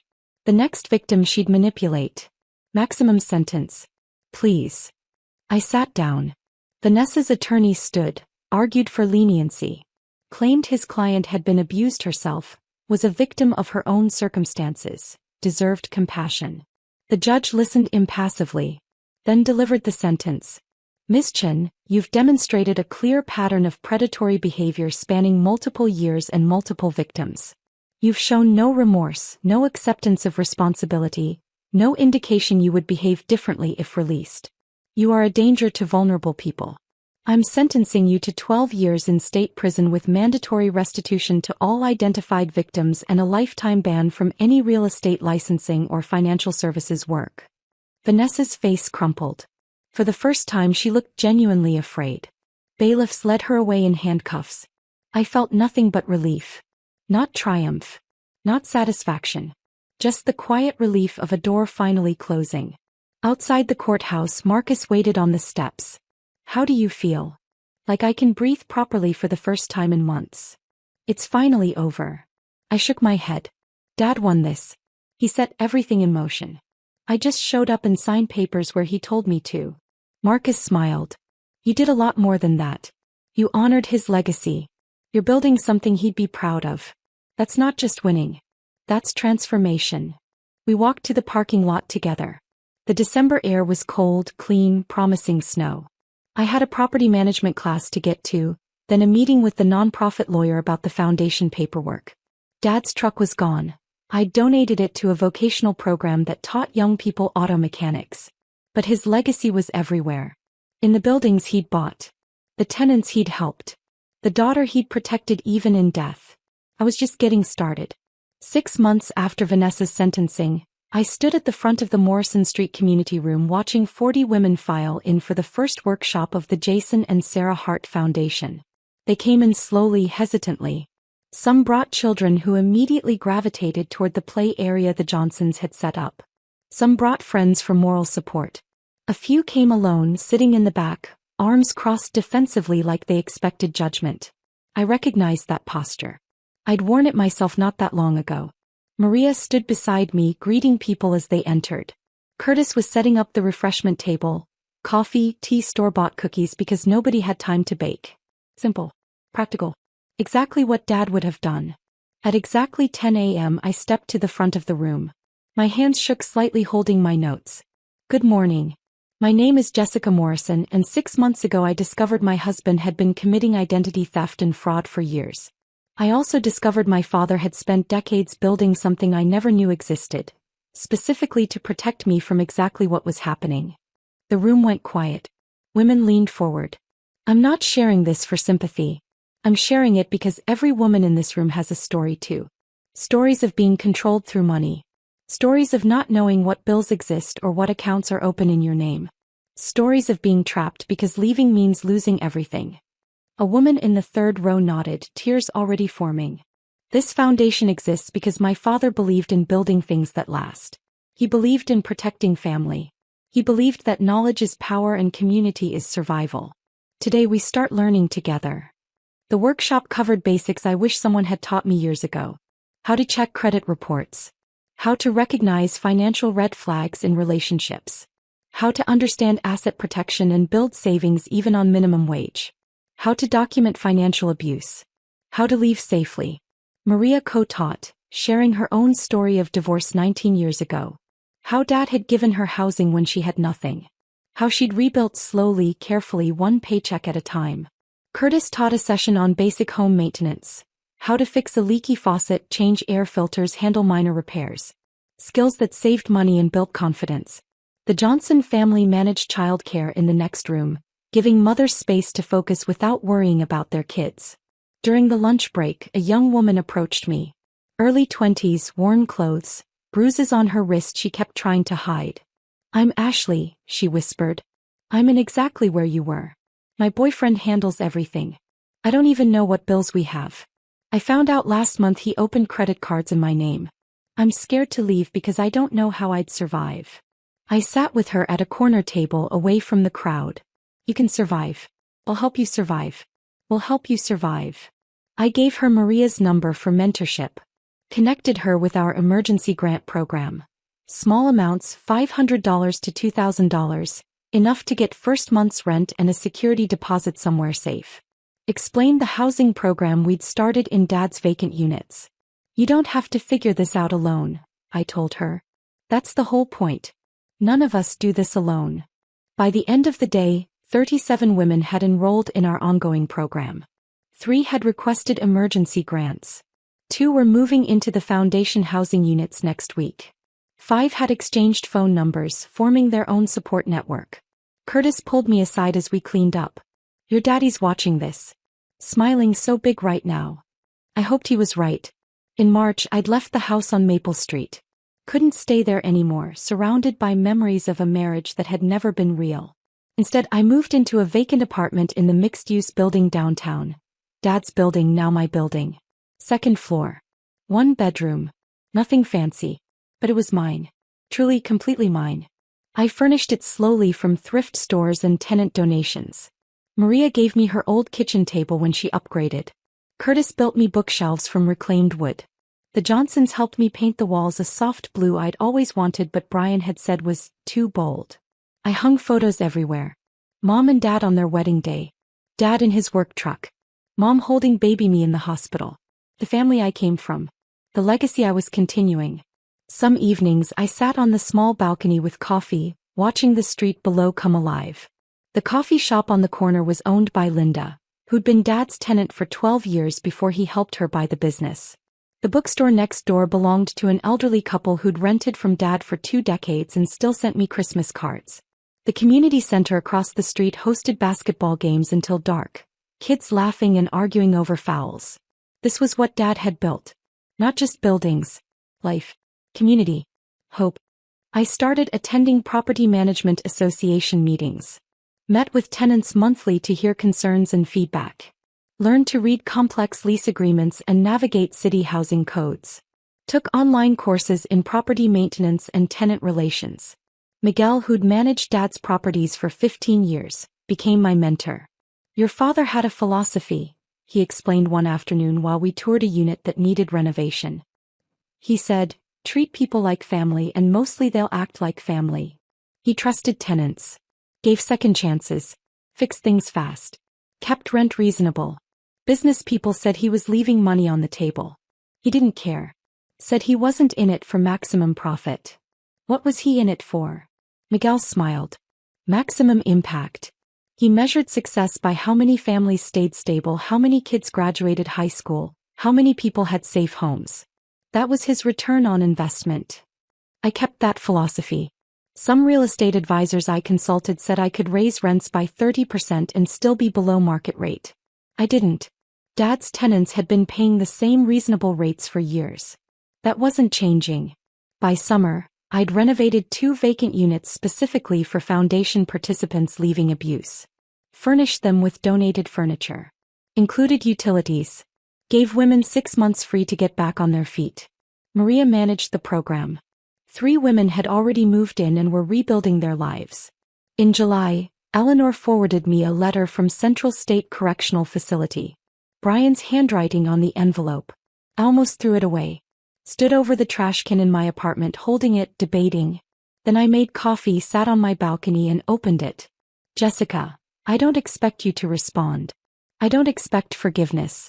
My therapist here says I need to take accountability. He's right. I was a terrible husband. Selfish. Delusional. Pooh. I blamed everyone, your dad, you, the economy, bad luck.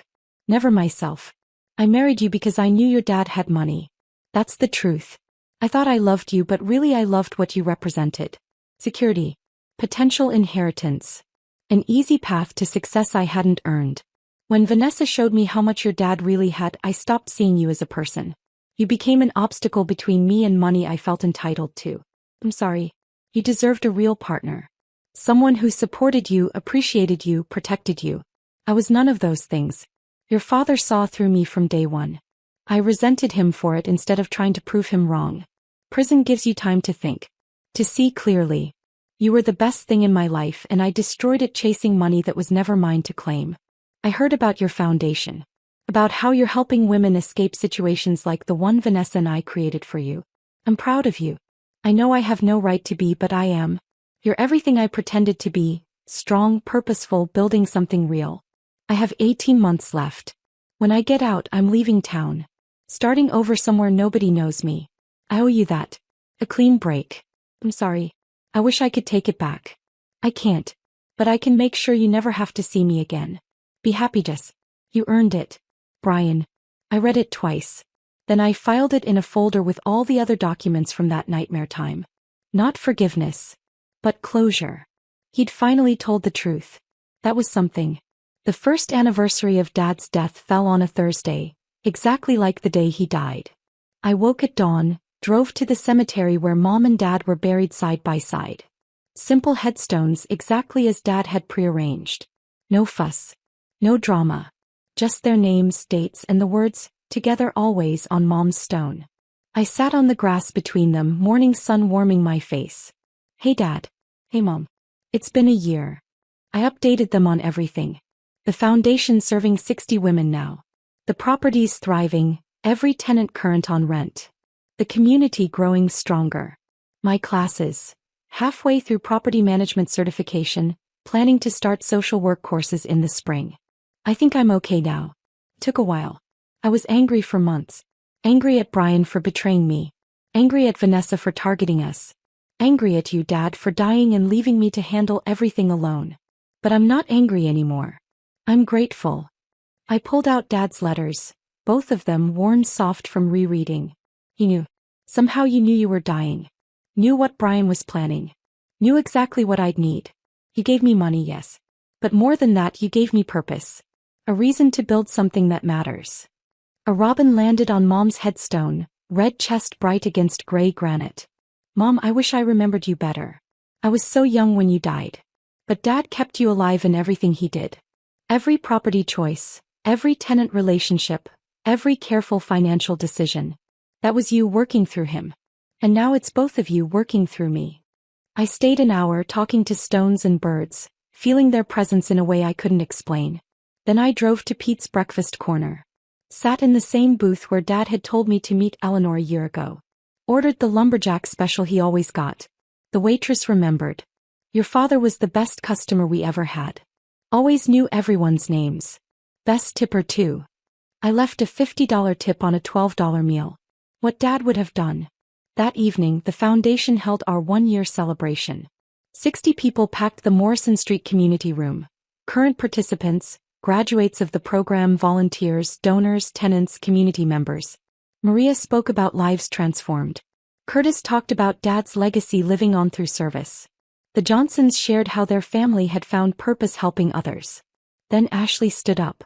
The young woman from our first workshop. "A year ago I was trapped. Broke.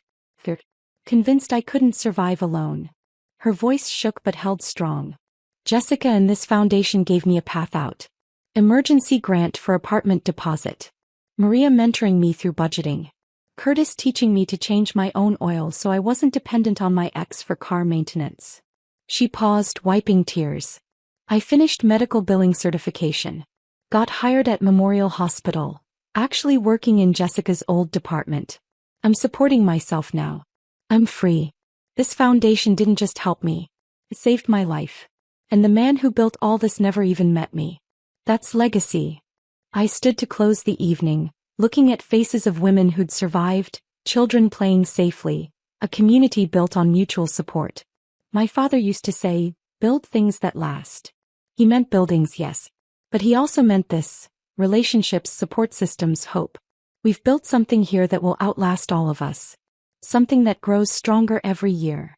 I raised my cup of punch. To Jason and Sarah Hart. To second chances. To women who refuse to stay broken. To being stronger together than alone. To Jason and Sarah Hart. Everyone echoed. That night, I lay in my apartment listening to the city sounds below. Distant traffic, voices from the street, life happening all around me. Peace. That's what I felt. Not happiness exactly. Not the absence of grief. But peace. The acceptance that life gives you tragedies and gifts simultaneously, and what matters is what you build from both. Dad gave me $5 million. But his real gift was showing me who I could become. Not someone who inherited wealth. Someone who used it for something larger than herself. I fell asleep thinking about tomorrow's property inspection. Next week's workshop. Next month's tenant appreciation dinner. The life I was building, brick by brick, relationship by relationship. Exactly how Dad had taught me without words. The revenge I'd gotten wasn't destruction. It was reconstruction. Brian and Vanessa tried to bury me. They planted me instead. And I grew into someone my father would recognize, my mother would love, and I could finally respect. Dad's will didn't just protect money. Protected me. From predators who saw me as a target. From a marriage erasing who I was. from a life too small for who I was meant to become. His final gift wasn't buildings or rental income or legal documents. It was permission to become myself. And I was just getting started. If this story of a father's final protection had you gripped from start to finish, hit that like button right now. My favorite part was when Jessica signed those divorce papers at the funeral, knowing Brian had already lost everything. What was your favorite moment? Drop it in the comments below.